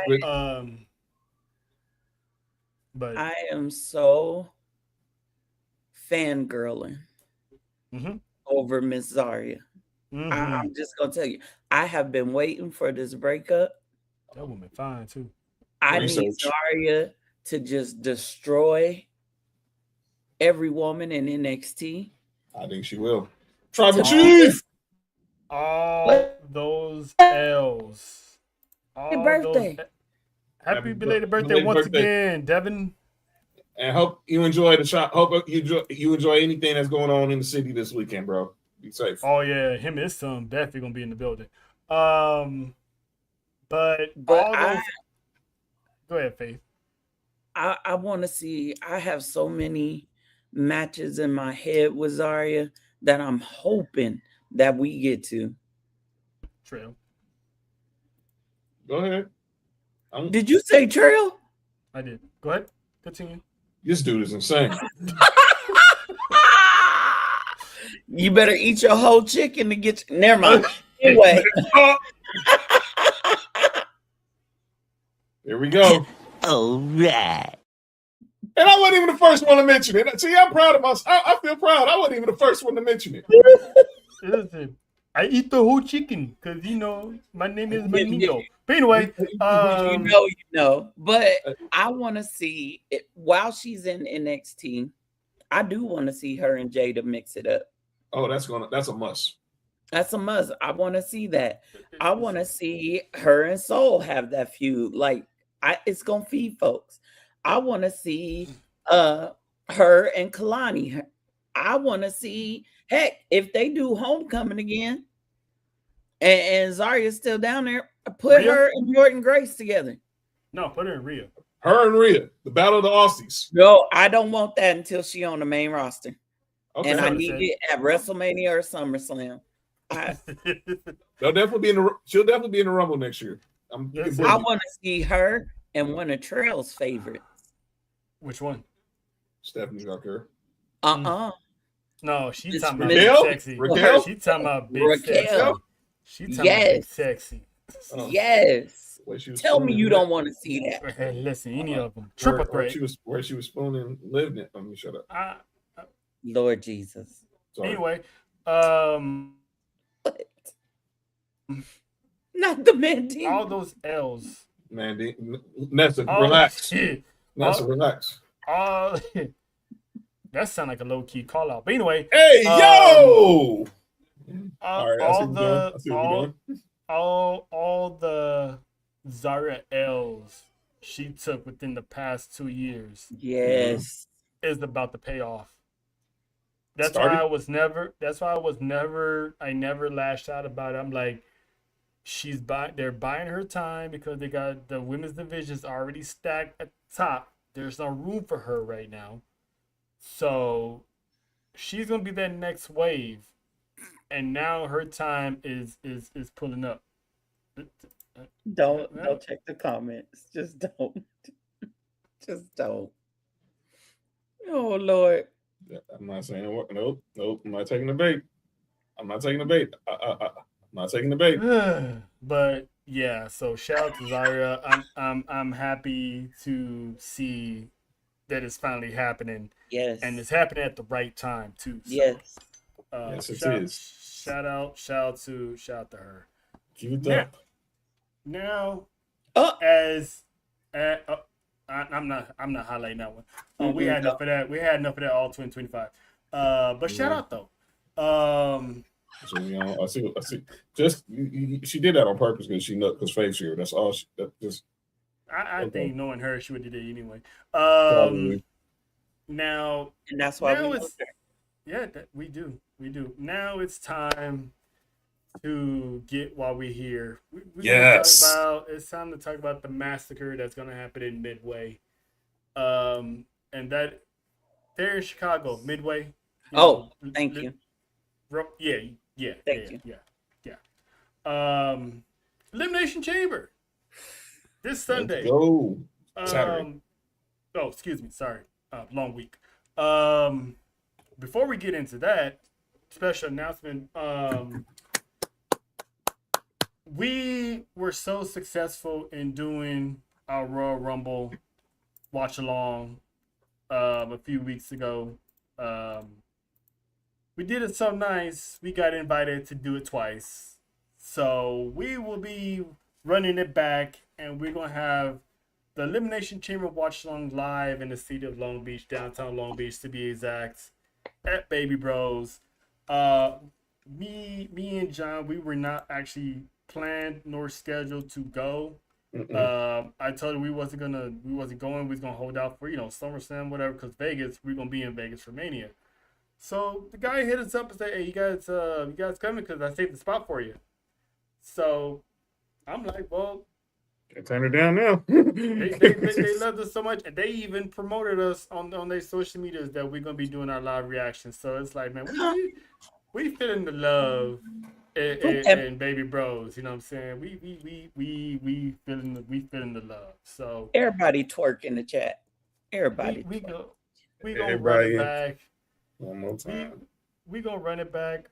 This is not gonna be the last time. We're planning on running it back at SummerSlam, but why not the Elimination Chamber? Mm-hmm. So shout out to Juan, the owner of Baby Bros, for allowing us to come back. So we're excited for that. It's gonna be a good ass show. Exactly. They know what it is. Yes. 5 times. In the words of Coach Prime, you ball, you get the call. And we literally did. Well, we got the call, man. Now, we're gonna start off with the match that's more like gonna kick off the show. Yes, sir.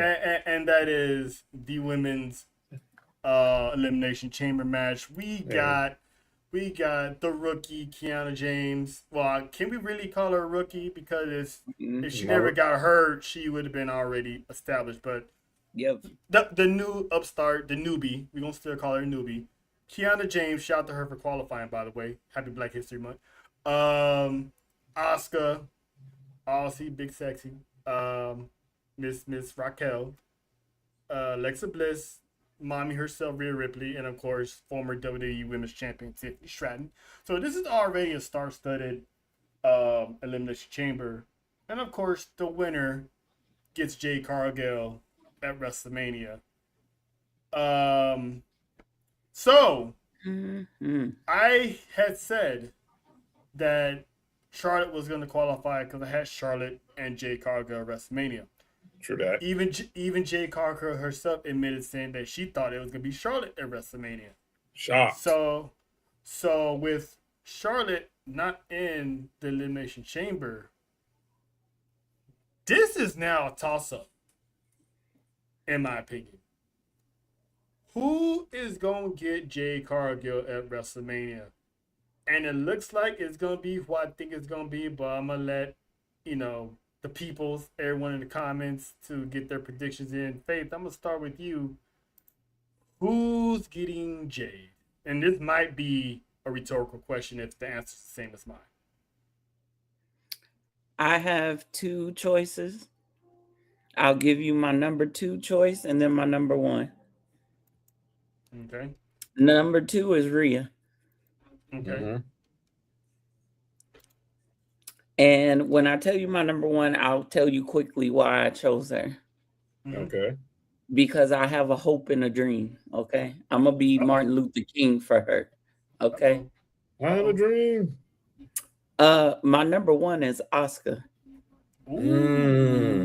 Okay. And I'll explain to you why. Number 1, it's old to her to have her WrestleMania moment. I don't care what you say, how you say it. You can put all the facts you want. You can argue me down. I'm going to sit here and look at you like this and say it's old to her.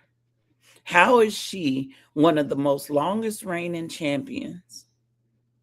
Took who? It took Charlotte, if I'm not mistaken, to end her run. Longest reigning NXT champion, correct? Never lost it. Never lost it. Did they give her any respect at Homecoming? No. They brought all the other women's champions, right? Mm-hmm. She's never had her WrestleMania moment. Am I wrong? No, you're not wrong. The last time she was there, she was in a tag team. Tag team, but singles never. Nope. Mm-hmm. I think that Asuka could give Jade a very good match. And you know what? Yeah, and I'm gonna piggyback on Faith's reasoning behind that, because we all know that Asuka will give Jade a run for her money, right? Mm-hmm. Eventually, Bianca Belair is gonna get healed. Yeah, she is from finger surgery. Yep. And if they're gonna book Jade and Bianca, more than likely it's gonna be for the WWE Women's Championship. Yep. So if you have Rhea Ripley win this, it's hard for people to believe Jade is beating Rhea. It's not out of the realm of possibility, because they've been teasing those two for the past couple months every time they cross paths. righteous. But Rhea does look like the favorite, but I don't think it's gonna be her. Okay. If Asuka does win, Triple H likes to give people what they owe for Vince's mistakes. He likes to go back in time and rewrite the wrongs in the world. And Asuka was one of his best students coming out of NXT. Biggest wrong. Obviously, it's not gonna be Kiana, because she's gonna show up and show out. Raquel is just there because she's the powerhouse. Yep. Now they could go with Tiffy time.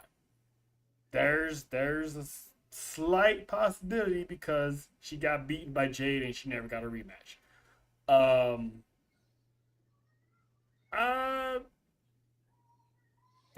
gonna pick Rhea, because this might lead to the whole her and just to pick somebody. Faith got Asuka. John, who you got? All right. So Tiffy is the favorite in Vegas for the degenerates out there. But I'm gonna go with a wild card. And I know it don't seem believable, but trust me, when we paint the picture like Faith did. I got Alexa Bliss. I knew it. And I'm gonna tell you why. Oh, I know where you going. Charlotte Flair is crashing the hell out right now. There it is. And clearly, this will start the foundation crumbling for Charlexa. And somehow, and look, me and Trell been saying it. People don't want to listen to us. Faith, we've been saying it for the last month. It's been 3 years since Ashley Elizabeth Fleer has been in the championship picture. Yep. 3. And that includes, obviously, her missing time for the injury. 3 years. You let Alexa win. She finds her way, but somehow Charlotte finds her way in there. We get her, Jade, and Alexa in a triple threat in Mania, but Jade still comes out on top. But we get, and that eventually sets up down the line us getting that dream match between Jade and Charlotte Flair. But because I have another theory for that. Jade wins, but I think Charlotte Flair will be the queen of the ring. And this year's theme for this year's theme, King and Queen, trying to get number 15. Why? Who else? Deanna, who else is trying to get their 15th championship this year? Come on. Who's else trying? Orton. There. And what has happened to Randy Orton the last 2 years? He got screwed twice at King in the Ring. So my thing about this today, when I was picking up Sophie from school, this will be the year where the two superstars who are in quest for number 15 feel that 15th quest at the biggest party of the summer. But we make a detour through the shows to get there first. I mean, I like the SummerSlam idea. However, where does Bianca Belair fit in all of this stuff?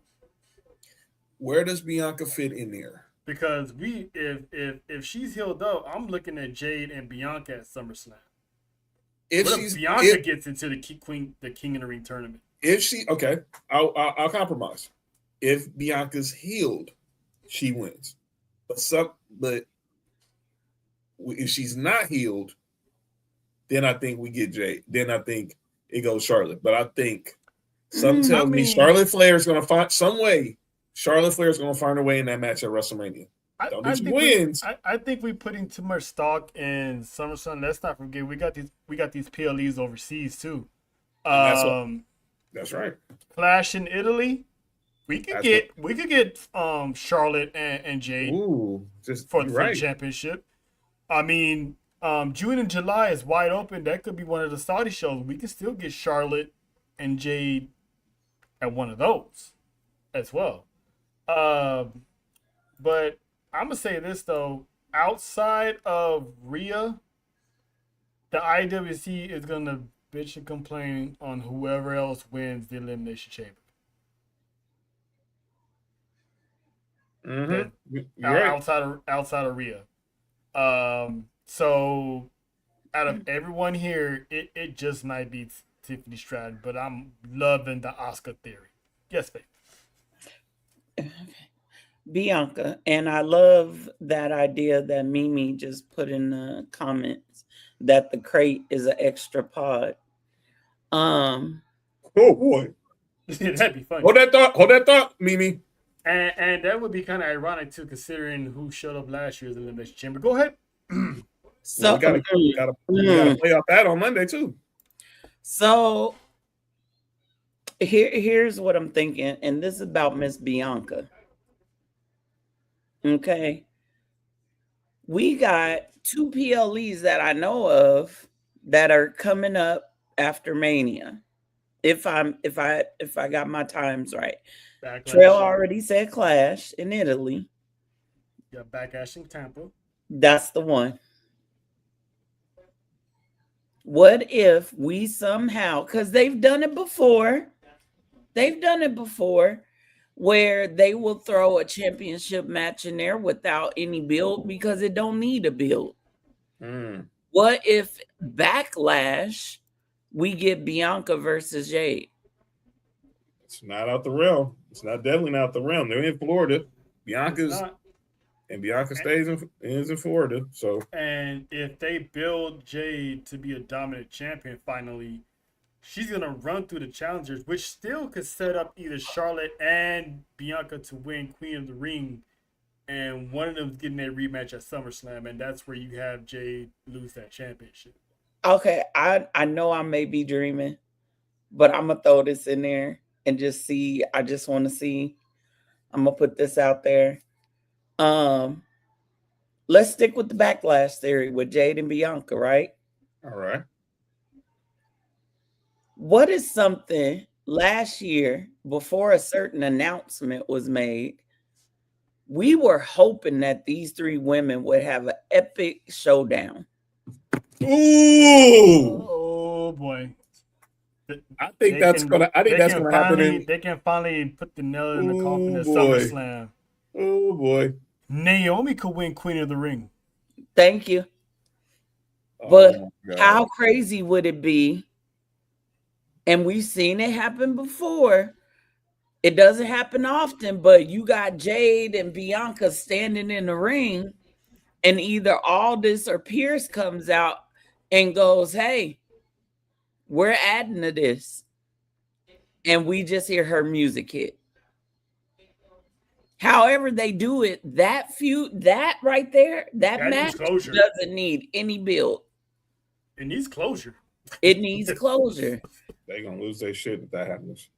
Listen, man, we all thought that the Shield being champions at the same time, back to back to back, that one PLD was something.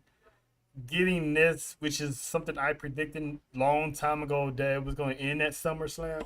Mm-hmm. Having those three, another Tyler Perry Productions going at it, I would love it. I would love it. I'm gonna add this one little thing, and then I'm gonna be quiet. We need to know who's guilty.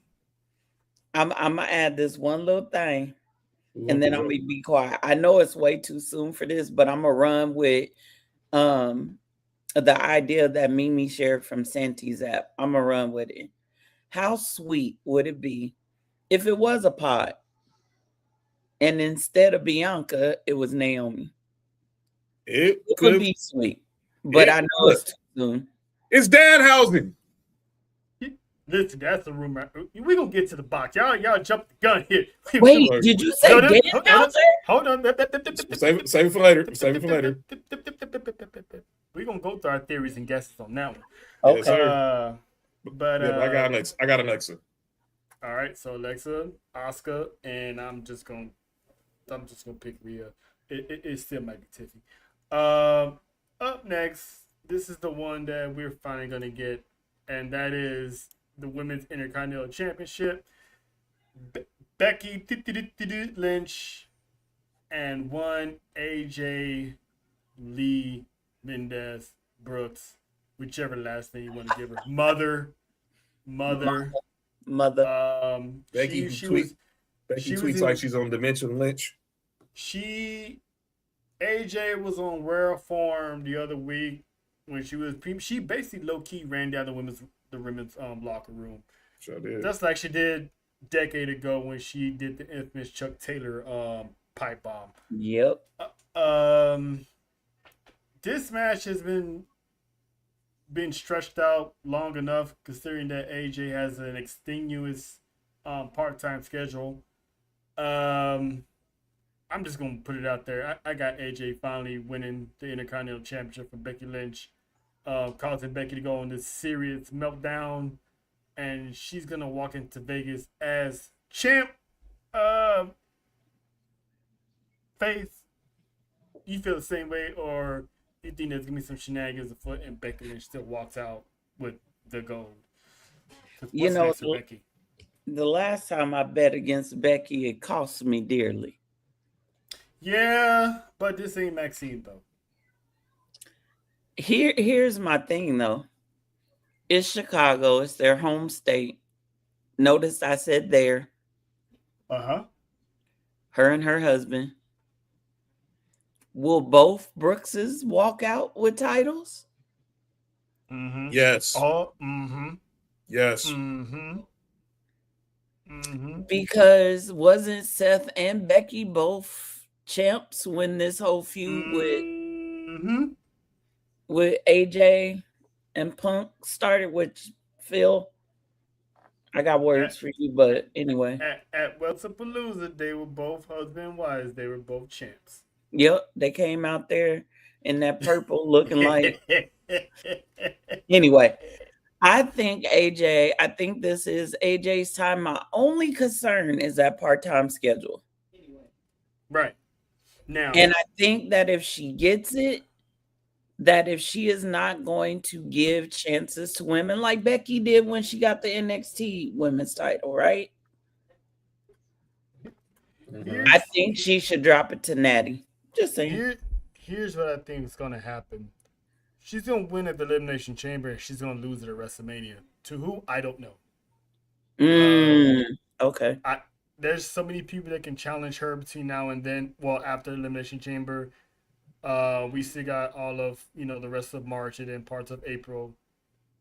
Whoever challenges her really technically does really need a full build, because I'm thinking Roxanne, they should throw her name in that hat.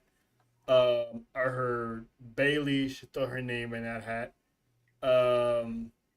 Like you said, the low key legend Natty, she should throw her name in that hat, and that way she could run that mid card division and just start racking up bodies right as they go. Lyra, she's going on through a character development at the moment, so she might be the one coming in and getting it. I don't see AJ holding it that long after she wins. I think both Brooks is gonna walk into Vegas as champ, and they both gonna walk out empty-handed. Oh, I didn't. Whoa! What? The last part. Okay, you saying walk out of Mania empty-handed? Yeah. Okay. Oh, I did not expect to hear that from y'all. Well. Oh, I'm more realistic. I kind of try to. What you thought I said? I don't know why. Why I thought you said Elimination Chamber, but I was like, I know you. And knowing you said Mania, and I don't know why I thought I heard Elimination Chamber. Now, John. John, I said this multiple times when I bring up the name Io and Rhea. You never know. There could be an unexpected title change between Saturday and Mania. That's right. Do I see Finn winning? No. Because I think a certain machismo with the porn stash is going to either go screw it up, or he's going to poke fun at Finn for losing, and that's going to set up him and Dominic, because I don't see Dominic losing to Penta. So they're going to have that WrestleMania moment there. I don't see Phil losing in Chicago. Now Mania, that's a different story. I think both Brookses will walk out empty-handed. Because listen, just like John was saying that it's been 3 years. Charlotte Flair was out of the title picture. It's been just about the same amount of time that Tribal Chief has had to go. So don't get me started. He's back to save WWE, and we need him to be the World Heavyweight Champion so we can go ahead and crown Braun Breaker later on down the road. But that's just me. That's just me. So we all pretty much agree that AJ Lee is walking out Women's Intercontinental Champion. So, and speaking of AJ Lee, we might as well just go straight to it. Her husband, Uncle Phil. These renders are cracking me up. Listen, I added a little extra resolution, so we gotta help them out. You know what I'm saying? Gotta make them look good. They look good. So Uncle Phil, gonna be battling for the World Heavyweight Championship. Faith, your thoughts on this match? I'm excited for this match, actually. I'm actually really excited because I have been waiting, and I think a lot of people have, for Finn Balor to break free of the Judgment Day shadow a little bit more so that he could get back to his roots, right? She changes his age every week, I swear.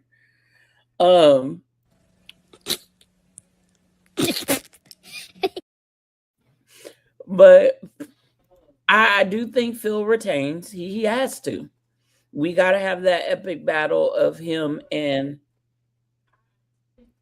the one that we acknowledge, right? The Tribal Chief. I think it's going to be an amazing match. I think we will get wild. There will be some good pops from the crowd. I think we get that "this is awesome" chant. But I also feel like maybe we see an awakening of the demon in this match a little bit.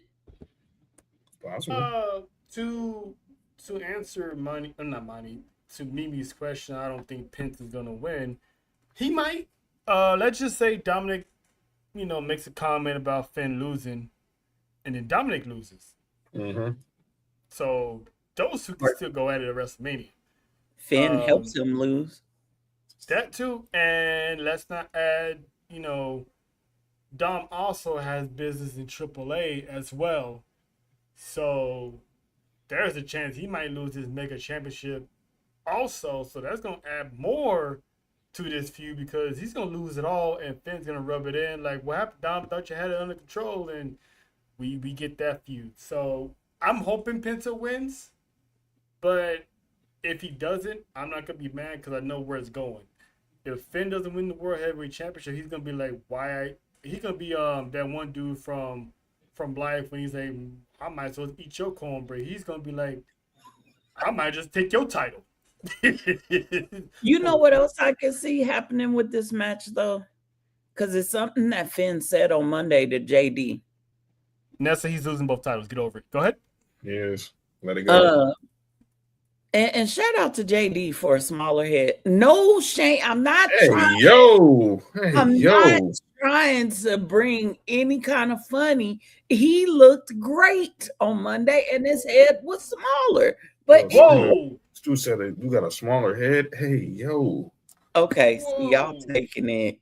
Okay. Anyway, he said something. Why I got to get arrested? Why I got to get arrested? That was an illegal play on the field, man.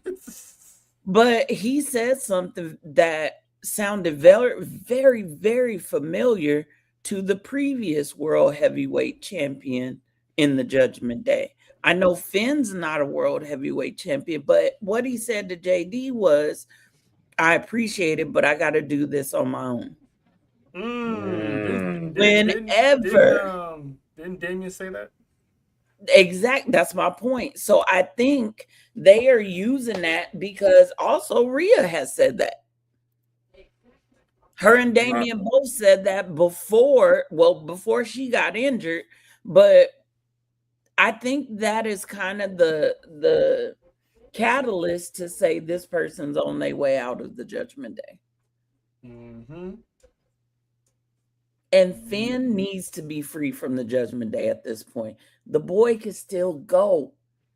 He can still go. Yes, what's wrong with money? What's wrong Yep. with money? Yep. What's wrong with money? No, because we talked about it. Is JD look great? Head reduction is insane. Yeah, I didn't know that was legal. But anyway, but yeah, I can definitely see it. That's the perfect seed plant for a face turn. When they start talking about doing it by myself, it's always like, oh, really now? Oh, okay. We're gonna find out how you can do it by yourself then. Well, and the Monday before that, if I'm not mistaken, didn't he and Liv called him out on it? Didn't he shake CM Punk's hand? He did. You did. So the seeds of the turn are already there. Mm-hmm. And oh my god. And y'all really obsessed with reducing head, huh? And didn't CM Punk stir the pot when he had all the Judgment Day in the ring and he turned his back and he still questioned if can Finn do it on his own, and Finn was like, you know what, actually I got this. So listen, man, this match is gonna pretty much almost put the nail in the coffin of a Finn Balor babyface turn, because the moment you start seeing Balor Club shirt merch, that was already a telltale sign that this man is on his way back. Well, and then where does JD go? Where does his allegiance lie? Because who brought him in? And JD was back and forth going at it with Finn. So I think they like those guys, they're just gonna break off, and Dom's gonna stick with obviously with Liv and possibly Roxanne and Big Sexy until she has enough of Liv Morgan and she breaks away from the Judgment Day, which that one is coming soon, by the way, as well. Agreed. But I'm looking forward to it, man, because Finn is definitely, and if you notice on Monday Night Raw, everybody was in Judgment Day merch except Finn. He was in his Finn Balor stuff. Just all casual, and you know, it's happening, people. The signs are there. We might see the demon in Vegas. That would be great. Hashtag man panties. There you go. I knew somebody was going to say it first. And then, of course, the men's Elimination Chamber. We got Bronson Reed's replacement, the one and only Jey Uso, the young OG Javon Evans, Trick Willie himself, Randy Orton, Cody Raheem Rhodes, and of course one LA 99 himself. Yeah. This is another star-studded field, but shout out to Javon and Trick. These guys are gonna be representing the culture. To close out Black History Month, they qualified for the Elimination Chamber. You know, shout out to them, and shout out to Trick for making his media rounds with ESPN and all the outlets with his lemon pepper steppers. I mean, the man's a bona fide superstar. Yeah, he had the women in Louisville going crazy. Listen, and I'm pretty sure Lash at home, like, listen, you ain't that funny, so I'm gonna need you to relax. Well, I think Lash might talk to him about something else he said. Didn't he say that Magic? We're not going there, Faith. No. Continue, Faith. Okay. What do you say? Didn't he say that Magic City had the best wings? I mean, they low key do. They low key. But how you know, Trick? Well, I thought she was talking about the other. I thought you were talking about the other egregious thing you said. Thank you. Okay. No. I mean, you can still go to Magic City for the wings, man. Bro, please. I wasn't talking about the wings. I was talking about remember he said he had that special promotion that he said he had that he advertised that one night on SmackDown. Oh, Willie Worldwide? Yeah. Nah. That's what I thought Faith was talking about. We all said she's probably running that joint. She's probably running that website. Taking everybody, taking all these hoes' money. She's looking at Frick. Ooh, this match. But Faith, who you got? I mean, obviously, he's more likely probably gonna be. I'm gonna say my prediction last. Go ahead, Faith. Who do you want to win, or who you think they gonna win, or who you think should win? First off, 5 of the men in here drive me wild. I'm gonna just say that right off the bat. Okay. Right off the bat. Gee, I wonder who the one that doesn't. Probably LA Knight. No. LA Knight's in the 5. He in the 5. Okay. T-Mobile 5 is back. Okay, there's many ways I could go with this, but I'm just going with logic, and because wings are fire money. I keep my ear to the street, but I would like, and some people might get me, and JoJo, if you watch this later, I love you. Don't come for me. I would like for LA Knight to win. Okay. Who I believe is going to win. That thing in the middle at the bottom. Pause. Black on black crime is insane. He ain't black. Stop it. It's driving me crazy. Stop it. Blame the IWC because they crowned this man Raheem. So look, it wasn't him. Ain't no black in him, but he done been in some black. We'll just leave it like that. And it made him black. Go ahead. And I totally forgot he was on Wags too. So Cody is Cody's the obvious choice for a lot of reasons. One, it ain't gonna be Jay.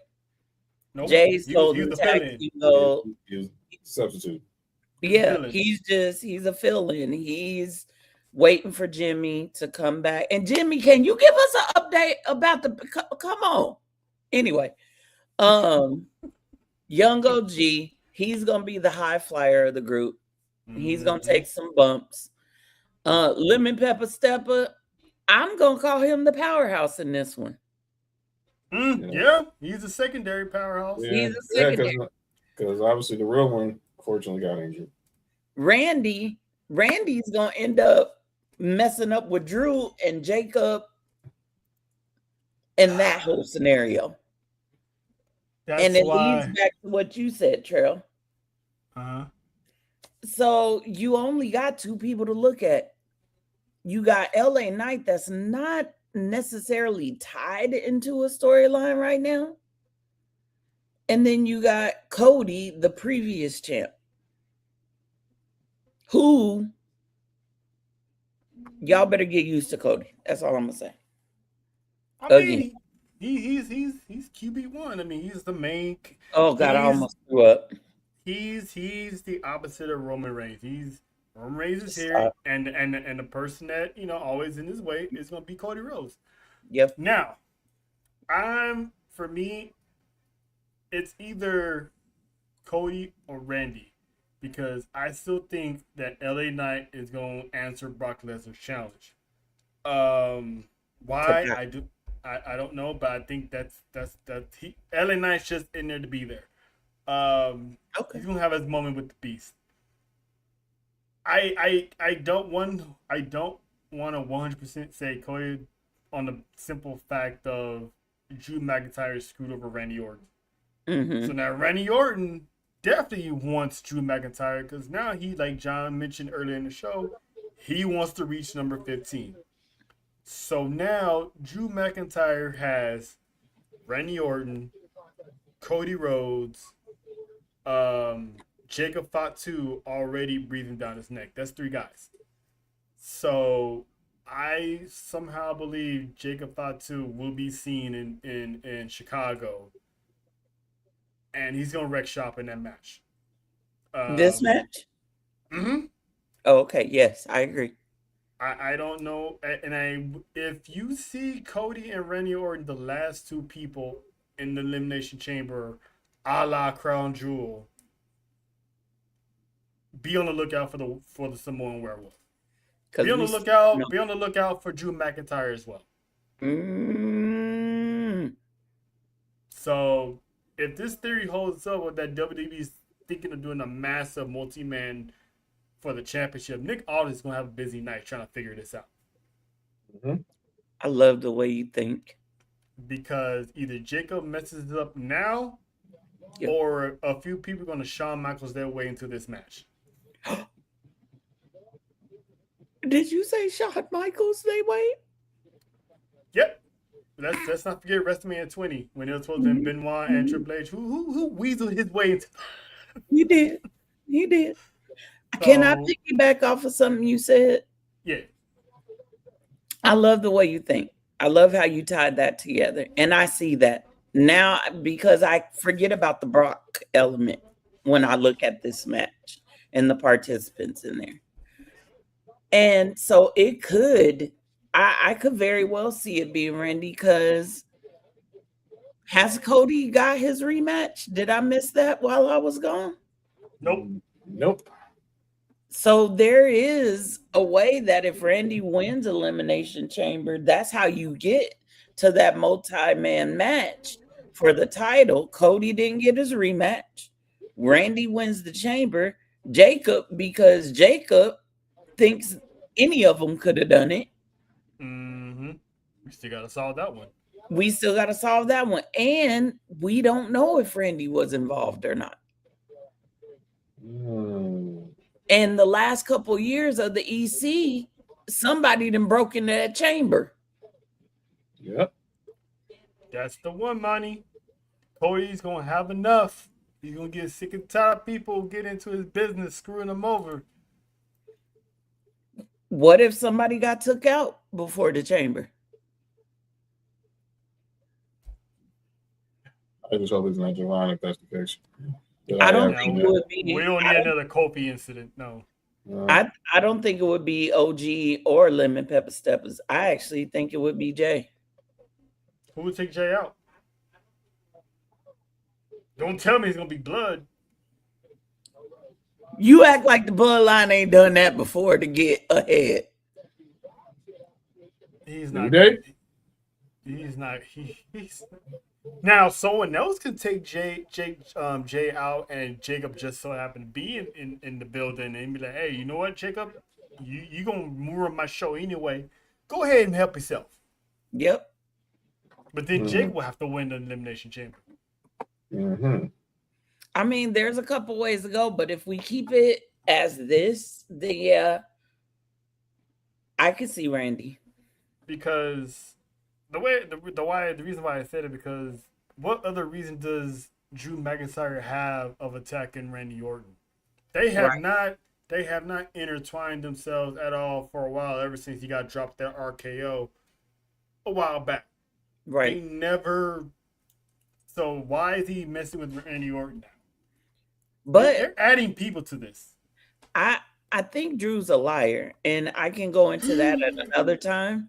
Not liar, Drew. He's been telling the truth the whole time. Drew McIntyre lied? No. Yeah. I think he lied, y'all. I think he's a liar because of something he said when he was standing in that suite. Something with a particular phrase that connected to what happened to Jacob in the area of which the injury occurred. Didn't he tell Jacob, "You all bark, no bite"? And then he started laughing. Oh.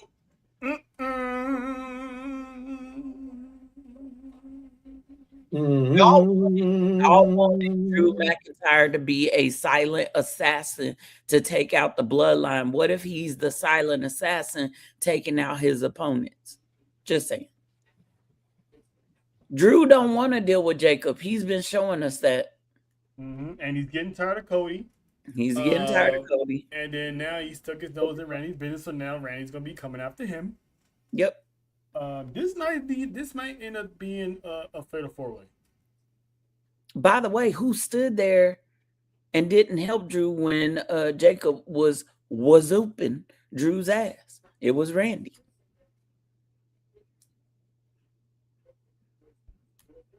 This is gonna be a fatal 4-way, y'all. Mm-hmm. And it's gonna be good. And if it's a fatal 4-way, I tell you right now, Simone Werewolf better walk out of Vegas WWE champ. Imagine that man show up with a shiesty and championship around his neck. Wait a minute, all red, dressed in all red. Listen, with a shiesty. Come on. And I ain't talking about the regular shiesty either. Probably the one that looks like a burlap sack. A goon. Come on with it. You already know if he does do that, who's going to be the first one knocking at his door? Hello. Somebody that I think is about to get kicked up out of what he think is his family tree. Oh, boy. And he's been doing some good work, too. Yeah, he has. I'm so proud of him. And he looked good. Okay. There, look at that. Look at that. God bless your wife, sir. All of them black. But anyway. Thank you. Yes. Yes. Irony. No, it ain't. They know. They know what's up. Now let's get to the main thing about Elimination Chamber. It's crazy. What the hell is coming out of that box? Now, Faith, Faith and John, we can start talking about it now. So there was a rumor John alluded to it earlier. There was a rumor going around. Now let's take the youngest back in the day for a little history lesson. Long, as Burt Mac would say, long time ago. WWE, throughout their TV show, had this egg just in the background. Didn't know what it was. Everybody was like, "What's in the egg?" I mean, it was a duh when it cracked open. It was the gobbledygook. Cool. Yeah. Now, we all know Triple H is good at rewriting history. Major parts of history. What if Nick Aldis Adam Pearce. They're going at it with each other over this box. You keep sending to my show, you deal with it. You keep sending to my show, you deal with it. All right, we both open it. They open the crate and you get that face popping out of the crate. It's gonna be hilarious because it's gonna piss a lot of people off that it's gonna be Dan. It might be Dan House. I think. Oh, okay. Well, and if I'm not mistaken, Dan House's contract with AEW is up already. So take that for what you will. John, I'm gonna start with you. I'm gonna have Faye go last. Who or what you think is in that box? Mr. Iguana and a nice size Ieska. I'm just kidding. Nah. Sex doll. Lola's not complaining. And neither was Lataxica. Neither was Maedra.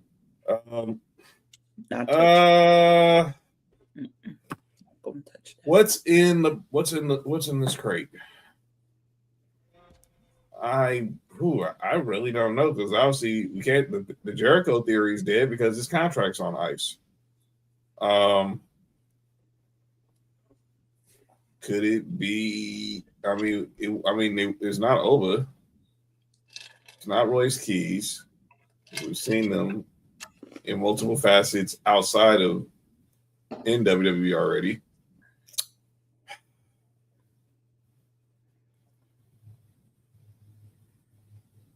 I don't know. I mean, I'm gonna just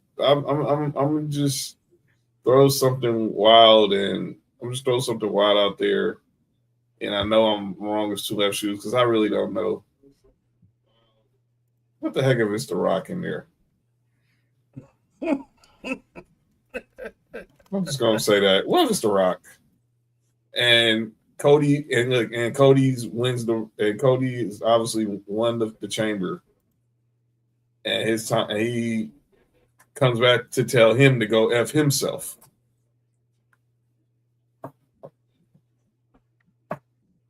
Because I have no clue, no real thought besides it being Danhausen. It'd be a joke because obviously he's the odd in Vegas because this would be something he would do. But what if it's The Rock just coming back to get another lick in on Cody and tell him this time, now you go F yourself? I think Dwayne would just come out. Yeah, he would. That's why I'm just trying to find something so I don't go blank on this answer on this segment. It's him. It could be him. Because we haven't heard any recent rumors about any new signees, any major signings. Obviously going into Mania, here's another crazy idea. What if it's Seth? I mean, let's just say if it was, what's the point of it now? Good point. I don't know. I just don't know. Because obviously injuries and stuff, I just don't know, man. What if it's that guy from New Japan that's rumored to sign with WWE, Evil? That was my number 3. You just took my number 3. Okay. That would have been crazy. Evil. I mean, who will he be unleashed on if that's him in that box? It'll be a squash. It'll be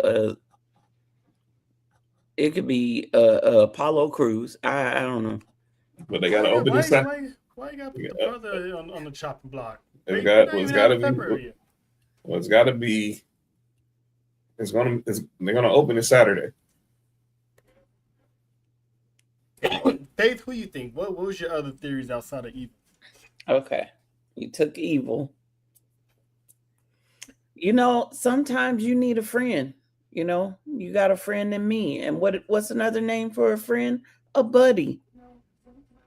No way. Buddy Matthews.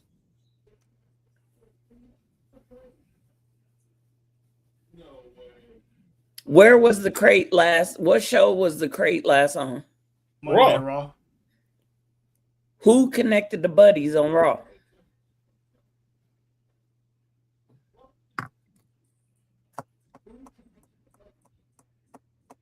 Rhea Ripley. Okay. If Rhea somehow wins Elimination Chamber and gets that title off Jay, that means that Rhea has to go to SmackDown, right? Mhm. Which is long overdue. I've been saying that for a good year.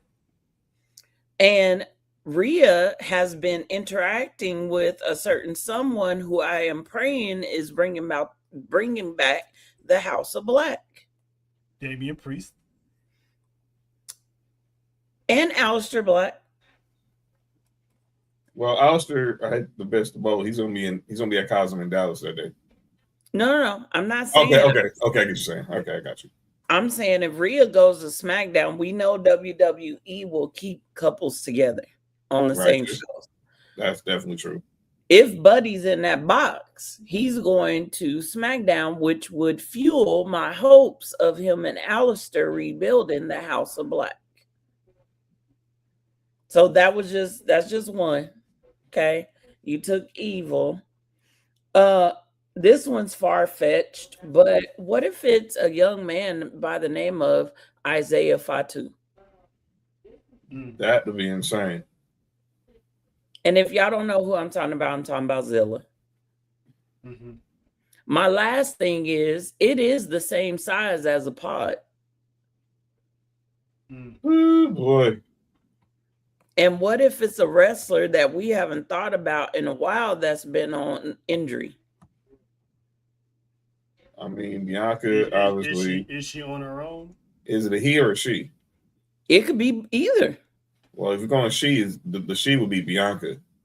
Because she's or Naomi. If Naomi wasn't, I mean, we don't know. I would say that if the crate is somewhere ringside. That's the question. Where is it going to be? Hold on. I just realized something. Is this an exact picture of the crate? Mm-hmm. Yeah. You didn't doctor this up at all. No, this is what it looks I like. mean, it has extra color or whatever, the resolution, but that's the actual crate. With the actual wording. Yeah, it said do not open until Look at the date. Yeah. Saturday, dude. Look at the year of the date. 2025. What year are we in? We're in 2026. What happened on February 28th, 2025 in the wrestling world? No, I'm asking, can somebody Google it? Can somebody find out? Let's see. Because why put the wrong date? Hold on. I didn't even catch that until I was staring at it. WWE 28, 25. Okay, that's Photoshop. The crate actually is for tomorrow, for Saturday. Okay. That's why I'm asking. Yeah, I'm because like, February 28th last year was SmackDown. Jacob was qualifying for the United States Championship. Oh, you know what else happened on that date in 2025? Let's see. Cody was champ. Oh my God. The Rock enticed Cody to accept his offer at Elimination Chamber. If The Rock comes out that box, I'm turning my TV off for so many. Look, I was just saying it to be sarcastic, but damn, I wasn't serious because I really don't know what the hell's in that thing. Yeah, they do have a rivalry, but I think to Faye's point is if she joins the House of Black, that doesn't mean Rhea's joining the House of Black. It's just a simple fact of Buddy is coming back to reunite, so they're just going to be on the same show so they can travel together. Right. And that gives Buddy a way to connect with the House of Black. I mean, we could all be wrong and it not even be a person. What if it's championship? It could be a championship. Or what if it's the debut of a new PLE? I was about to say a joke, but it's corny as hell, and I stopped myself. We've told many corny jokes, so you might as well get yours off. I mean, you got Money in the Bank. What about Money in the Box? I'm done. Money. Are you good? That's what they had in Magic City. But anyway, it could be Kane. I don't know. It's gotta be Kane. It's gotta be Kane. But that's what I think. Buddy or Zilla.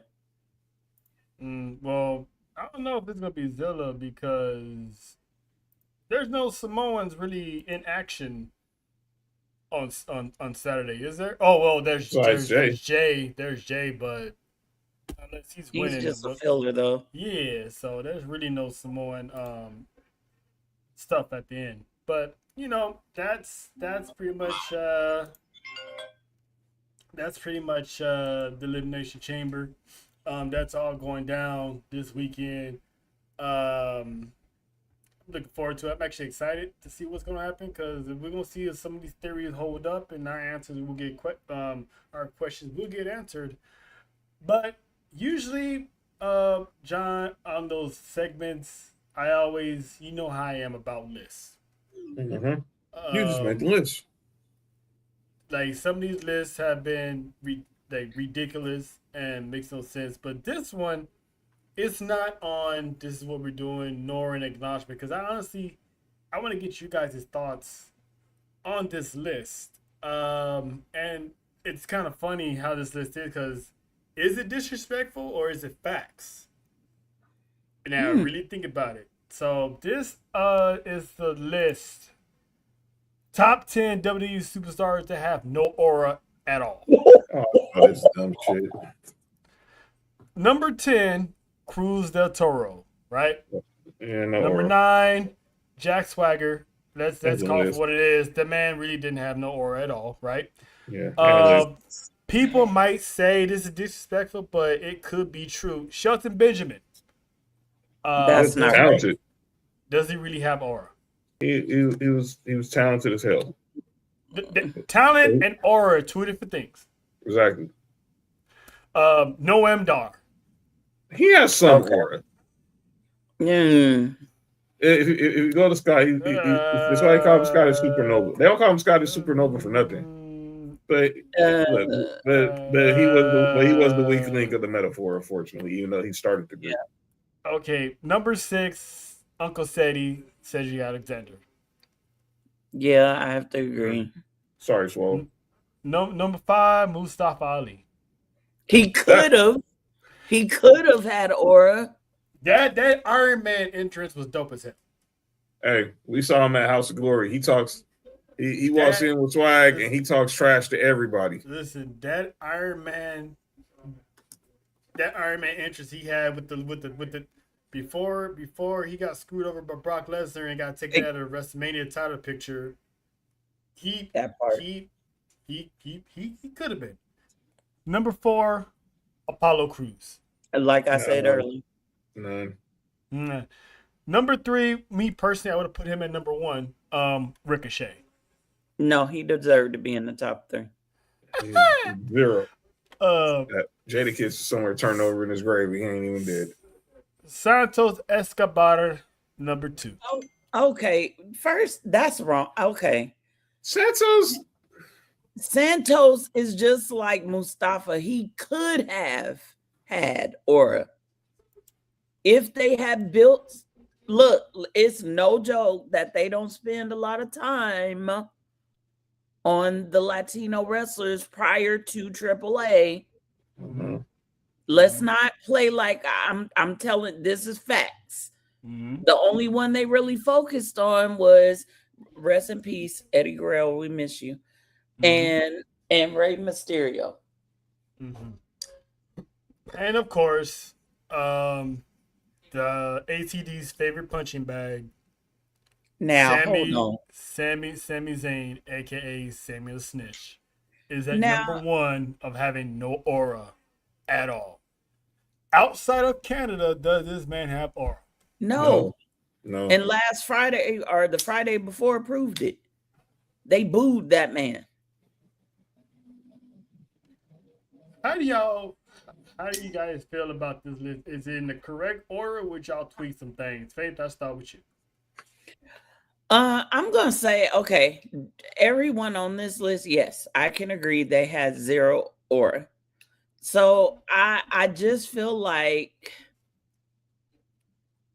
yeah, it's in the right order. I feel like Jack Swagger should be higher. We the people. Listen. Oh God. Listen, oh, Raheem has a little aura. That's Cody has aura. Don't come on, Tribal Chief. Be real now. Be real now. He has a little aura. He has a little aura. Because of his crybabies. Hey, it don't matter how you get the aura. It don't matter how you get the aura. The fact is, he got the aura. But I'm gonna say this: that number one spot is deserved, and it's not because ATD be using Sammy as a punch. It is. I am y'all. Please be so for real. We don't need a lifetime underdog again. He's cried puppy too many times. To see him go back and apologize to Cody, I'm like, you did the same thing with Jay after KO went to SmackDown.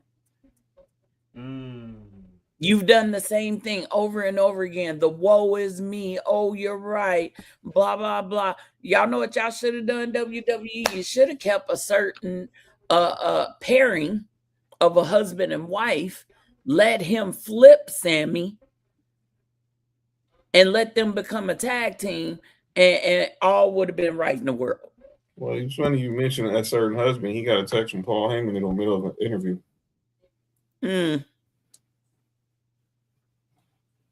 Sammy needs to turn, or Sammy needs to become a manager, because at this point, that's the level he's at. Maybe I have to speak to the manager. I'm just so over the underdog, and one day I'm going to get what I want. Either flip and slap the hell out of somebody or go home. I'm sorry, Sammy. Your run, your biggest run of your whole career was as the honorary Uso. It's a mess up list, though. And even then, he didn't really have aura either. That's just called for what it is. He's funny, but I saw that list and thought it was who crazy. Posted that? I forgot. I'm not gonna lie to you. Yeah, that's a hilarious list. Too hilarious. Well, you already know what time it is. Let's not delay any longer. Let's just get it. This is what we doing. We doing this. What we doing? I made this song. You like it or what? How about new?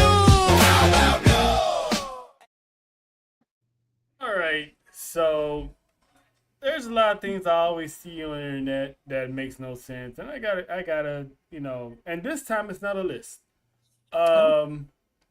This one is actually a person.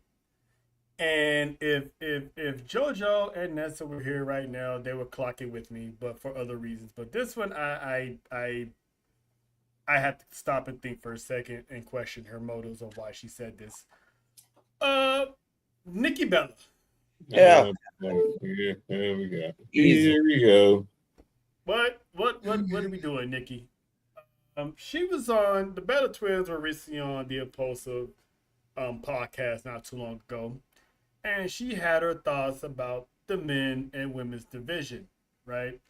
So the top half of this, I actually agree with her. I'm not gonna lie. She was like, the women's division is incredible. No offense, I think the women's division is better than the men. Overall, for the women, it's the best ever because of the opportunities given. I'm not mad at that. She's actually spot on around the money. If you want to put the women's division ahead of the men, I'm not mad at you, because we've said it multiple times here on this show that the women have been putting in the work.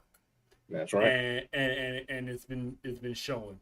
And we always gonna be advocates for the women.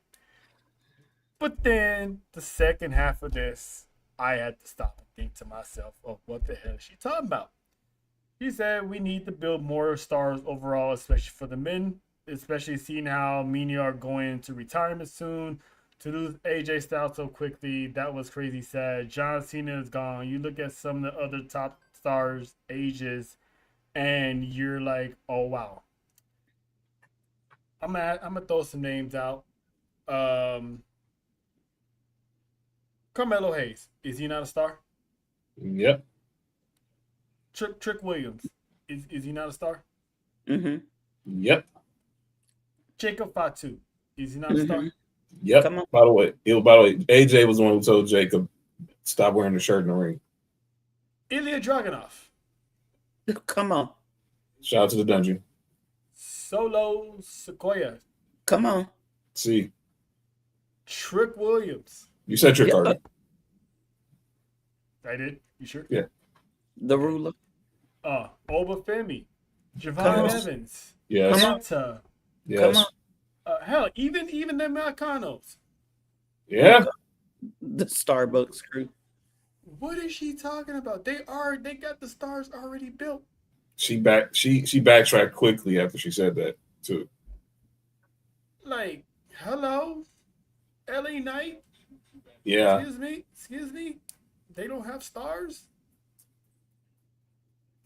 Why were you acting like this chick ain't a ditz? I'm sorry.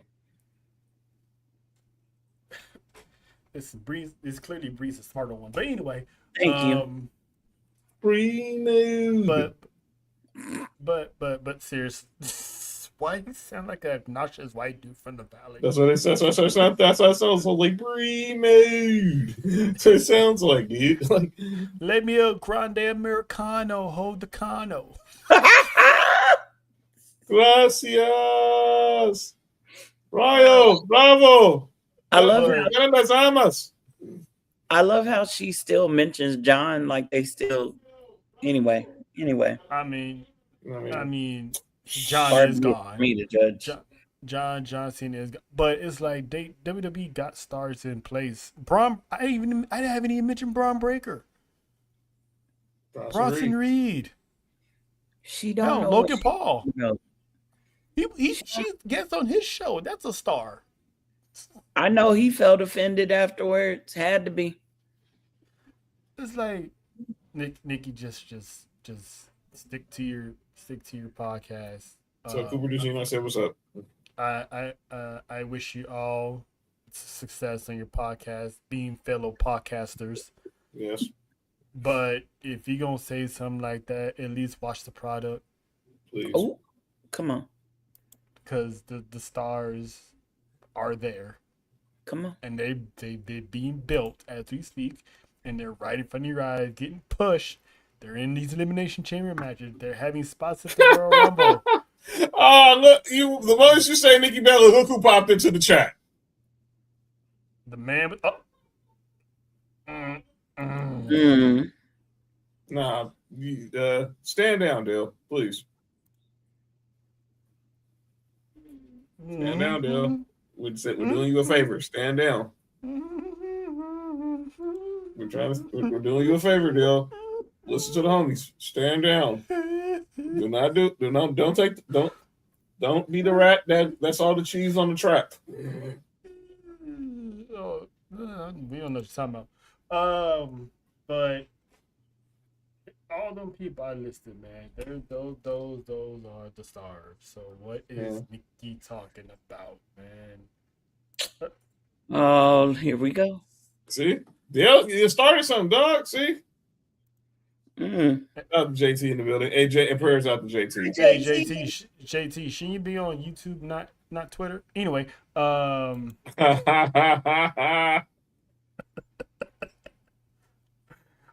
she's not here, but I got you, JT. Tell him something, Joe.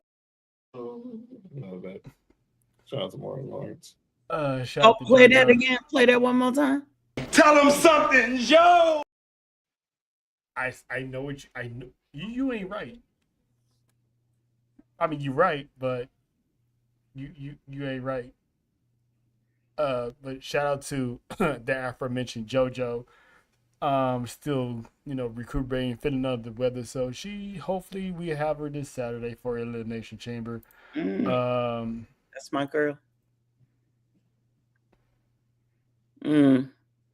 When Bay is in the building, huh? Which Bay? Told you don't take the bait, man. Which Bay? Just say you. Just say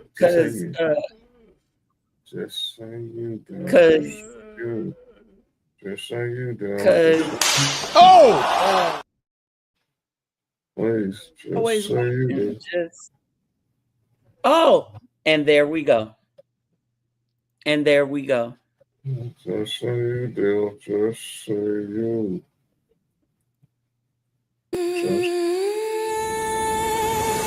Welcome to JoJo's Penitentiary, where dreams occasion are set free. No key, no way, no apology. Welcome to JoJo.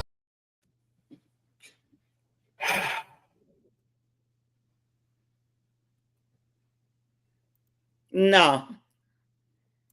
Mm-mm. Mm-mm. Nope.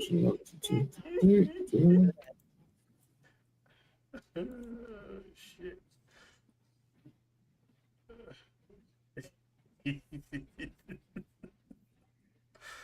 He said what he said. Moving on. Man. Yeah. Oos tried to tell you. You wasn't listening. Oh, I know. I know, Dale. I know. And we know who's gonna be in the comments tomorrow during Best in the World.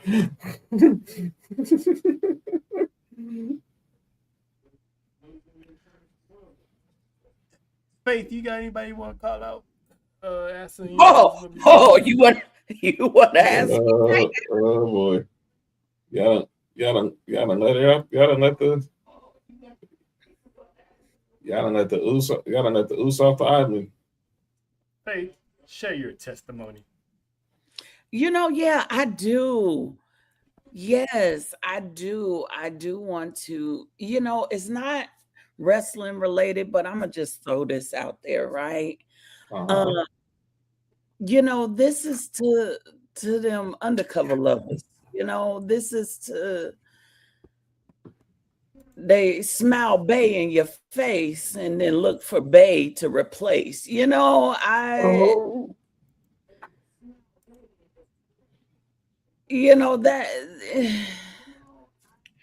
the chaos you are trying to bring, sir, or madams, because I'm not pointing out anyone specifically. Hashtag best in the world, right? You step away to try to better you, and then you start seeing trickles of things. You see a little something here, a little flirty here, a little no mention of your name anymore.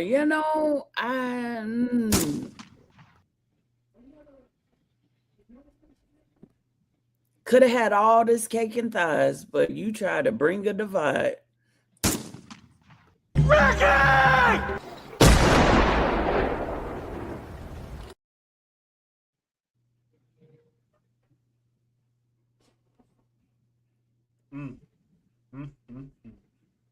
My lord, my lord, my lord.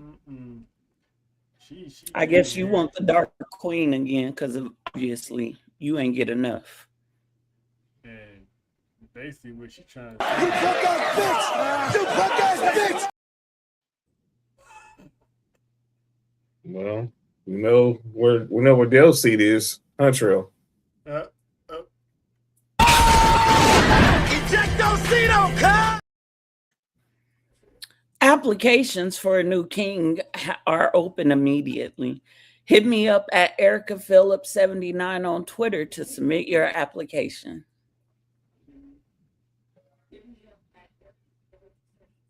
Sweet Jesus! And that's what we doing. She ended it with the name of the segment. Damn, I gotta follow that up.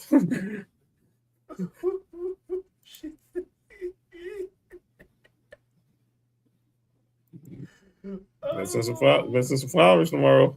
AKA. Boy, if you don't get the fuck out my face. And by the way, congratulations to her, the Haley Steinfeld. Her and Josh Allen expected. Again? Well, in the rumors, but not they They did a photo shoot with the Busted with the Boys crew, and she's more showing now than when she first announced it. So shout out to seeing a woman with child.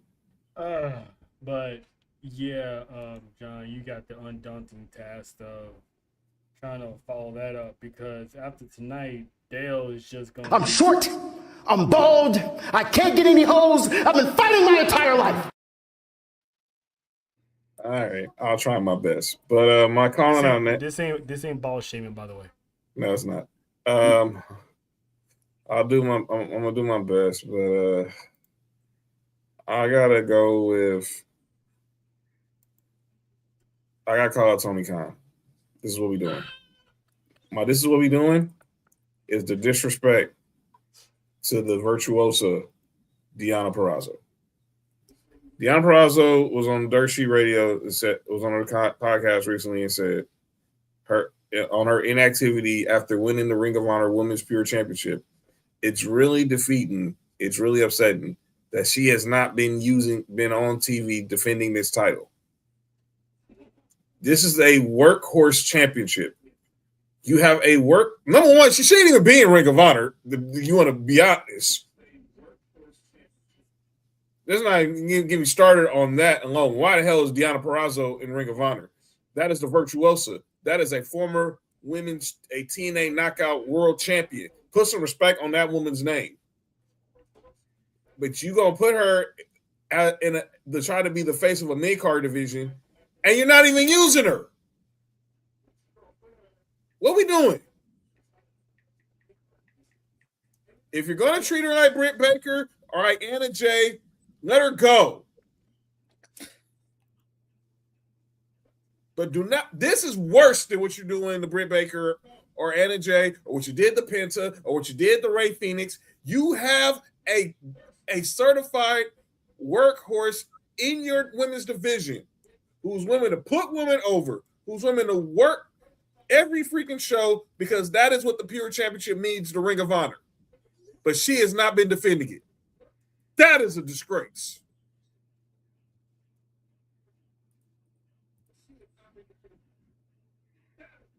I tried my best to go after Faith, but damn, what we doing, dude? Come on, man. I should have you go last. Anyway,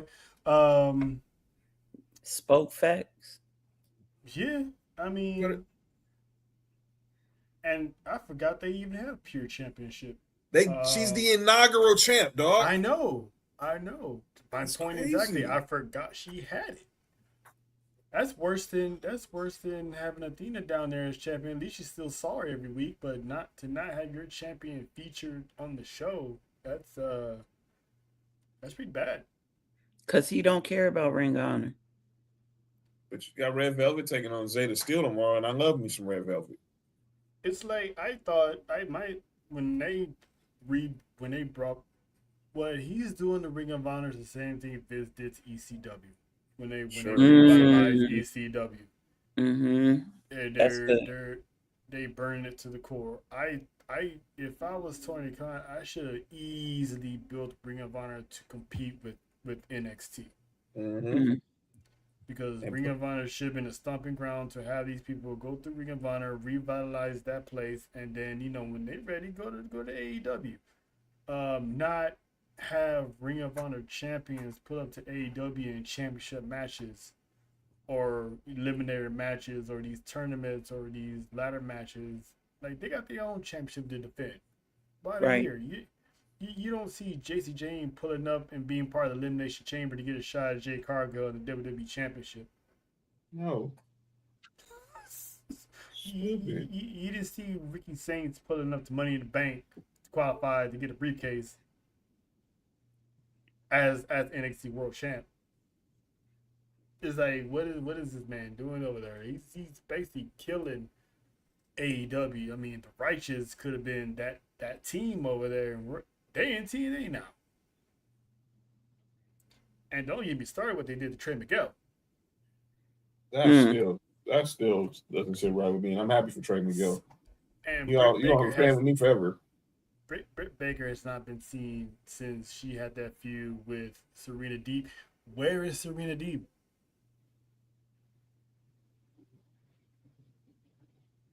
Can you really say that Tony Khan actually gives a flip about the women in his company?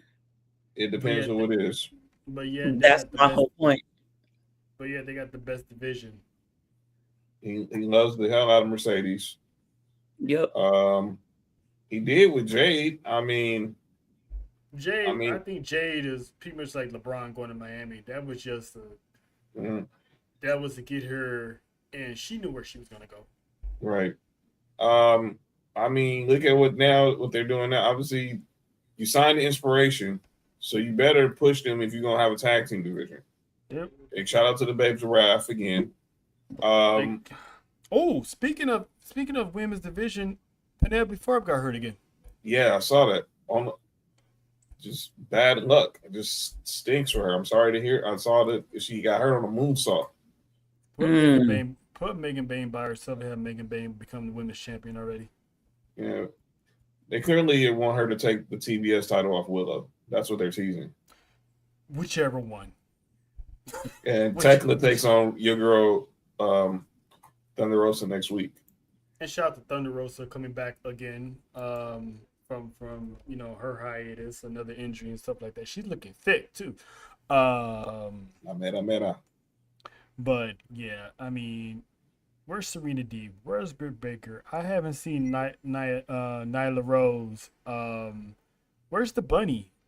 She's still employed. Anna Jay has not been seen. At least give her, if her contract's getting up, give her a goodbye tour.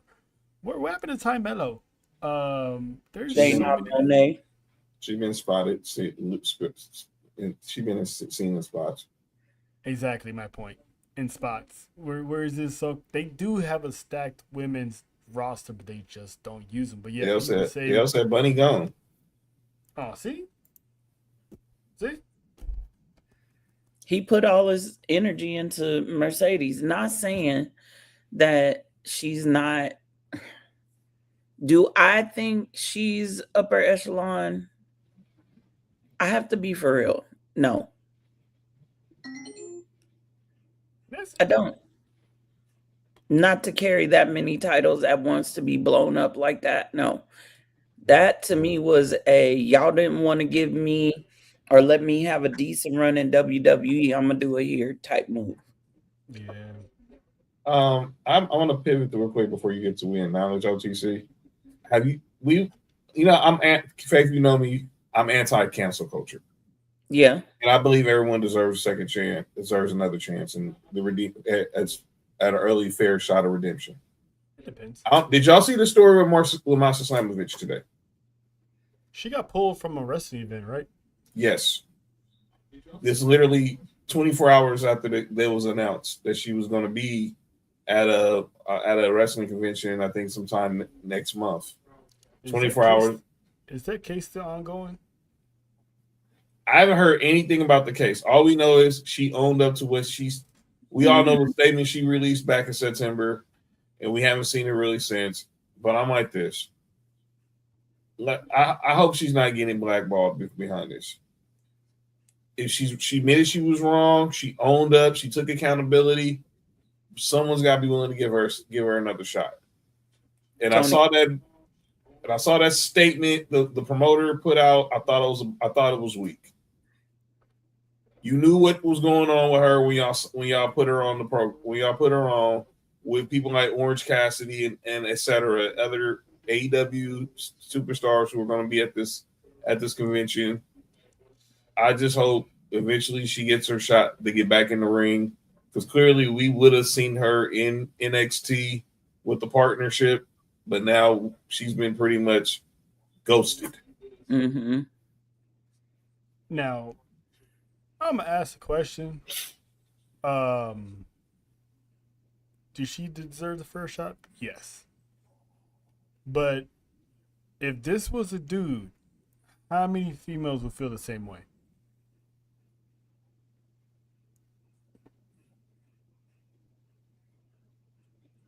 It's one of those sad cases of you gotta keep that same energy. Mm-hmm. And because there's like Jonathan Majors owned up to it, he really hasn't really done much. Trey Miguel, same thing. Exactly Now when. that now it's happening to a woman, and it's like, unfortunately, this is what men, when they try to change, there's women out there that still label, guys, this and that, no matter how much he changed, and now how much he owned up to it. Now it's happened to a female, so we have to take it in account of, would a man get the same respect? Mm-hmm.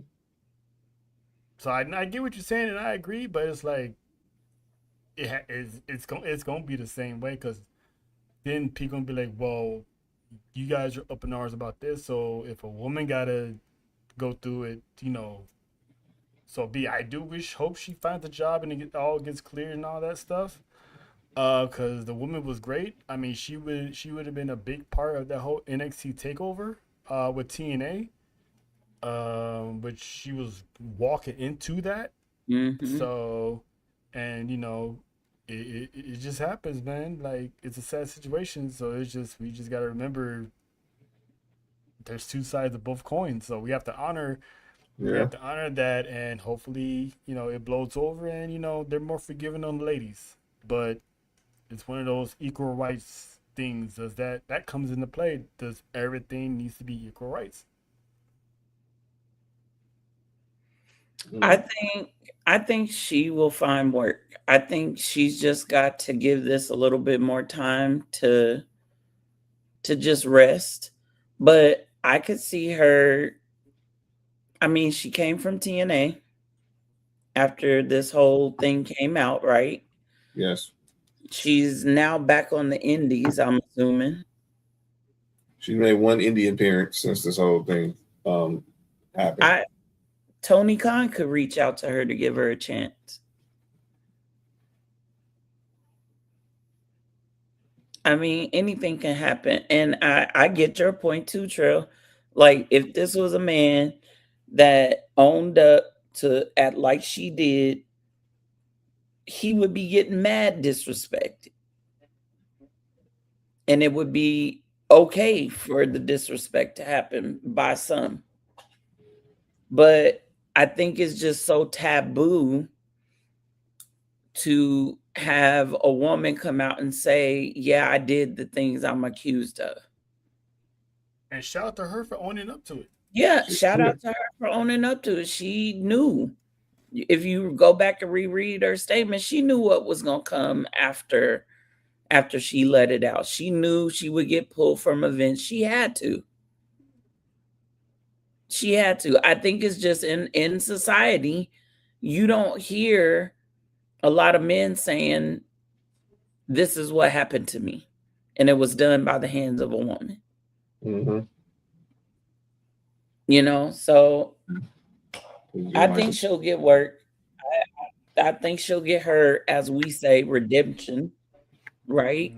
Yes. And I think she will be, again, one of the top women in whatever company she goes to. I think she goes back to TNA. I think if we clears up, Carlos Silver calls her back. Yeah, because maybe there's a certain amount of time she has to be away, whatever it is. It sucks for both her and the person involved, but I'm glad she owned up to it. Wish she hadn't have done it. Amen. Yeah, but it's always got careful what you do out there, because cost you everything. It can definitely cost you everything, especially if you're in the limelight. Yeah, man. Mm-hmm. And especially, it'll catch up with you at the wrong time, because that woman was on her way of being a superstar in TNA. That whole TNA NXT crossover had her name written all over it. So yeah, dude. They pivot. We had Kalani, JC Jane, so here we are. But real quick, I'm just gonna do this acknowledgement real quick. I want to acknowledge, Mana Us for having the courage to know when she needs to take time away to step down for what she loves to do, to re-energize, refocus, and come back. Because that's hard to admit, that you need to step away from something. Yes. So for you to, for the everything that went on towards the end of 2025, heading into 2026, for you to take time for yourself, block the noise, block everybody out to recharge. I acknowledge you, the tribal queen of the island, for being, that courageous to, and then just come back, just guns a blazing, like you back for the first time type of thing. You know what I'm saying? So Like Ludacris' first album. that's my quick acknowledgement, because that is faith. One wrestle faith. You know what I'm saying? Because you gave everybody hope in life. So shout out to you. Oh, thanks. Oos, I appreciate it. Glad to have you back. Yeah, come. Glad to have you back. Her face expression reminds me that one time Stone Cold was all smiles and he just got serious out of nowhere. That's where I got it from. I saw that GIF the other day too.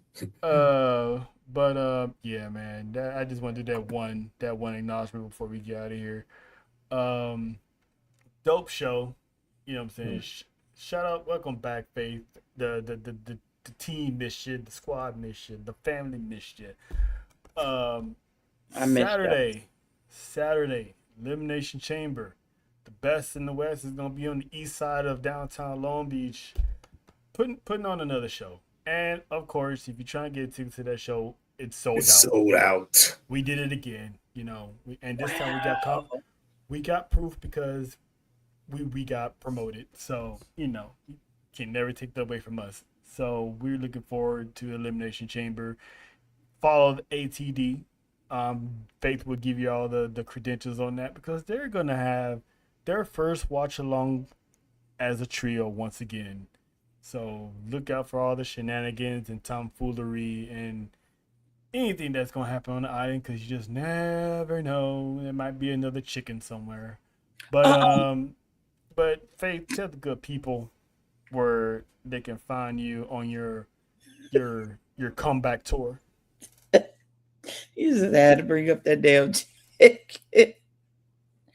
Well, you can find me, the tribal chiefess, Monty, the wise woman, aka Leslie P.S. Hayes, and myself, the final boss, Sunday on our YouTube channel, Acknowledge the Dynasty.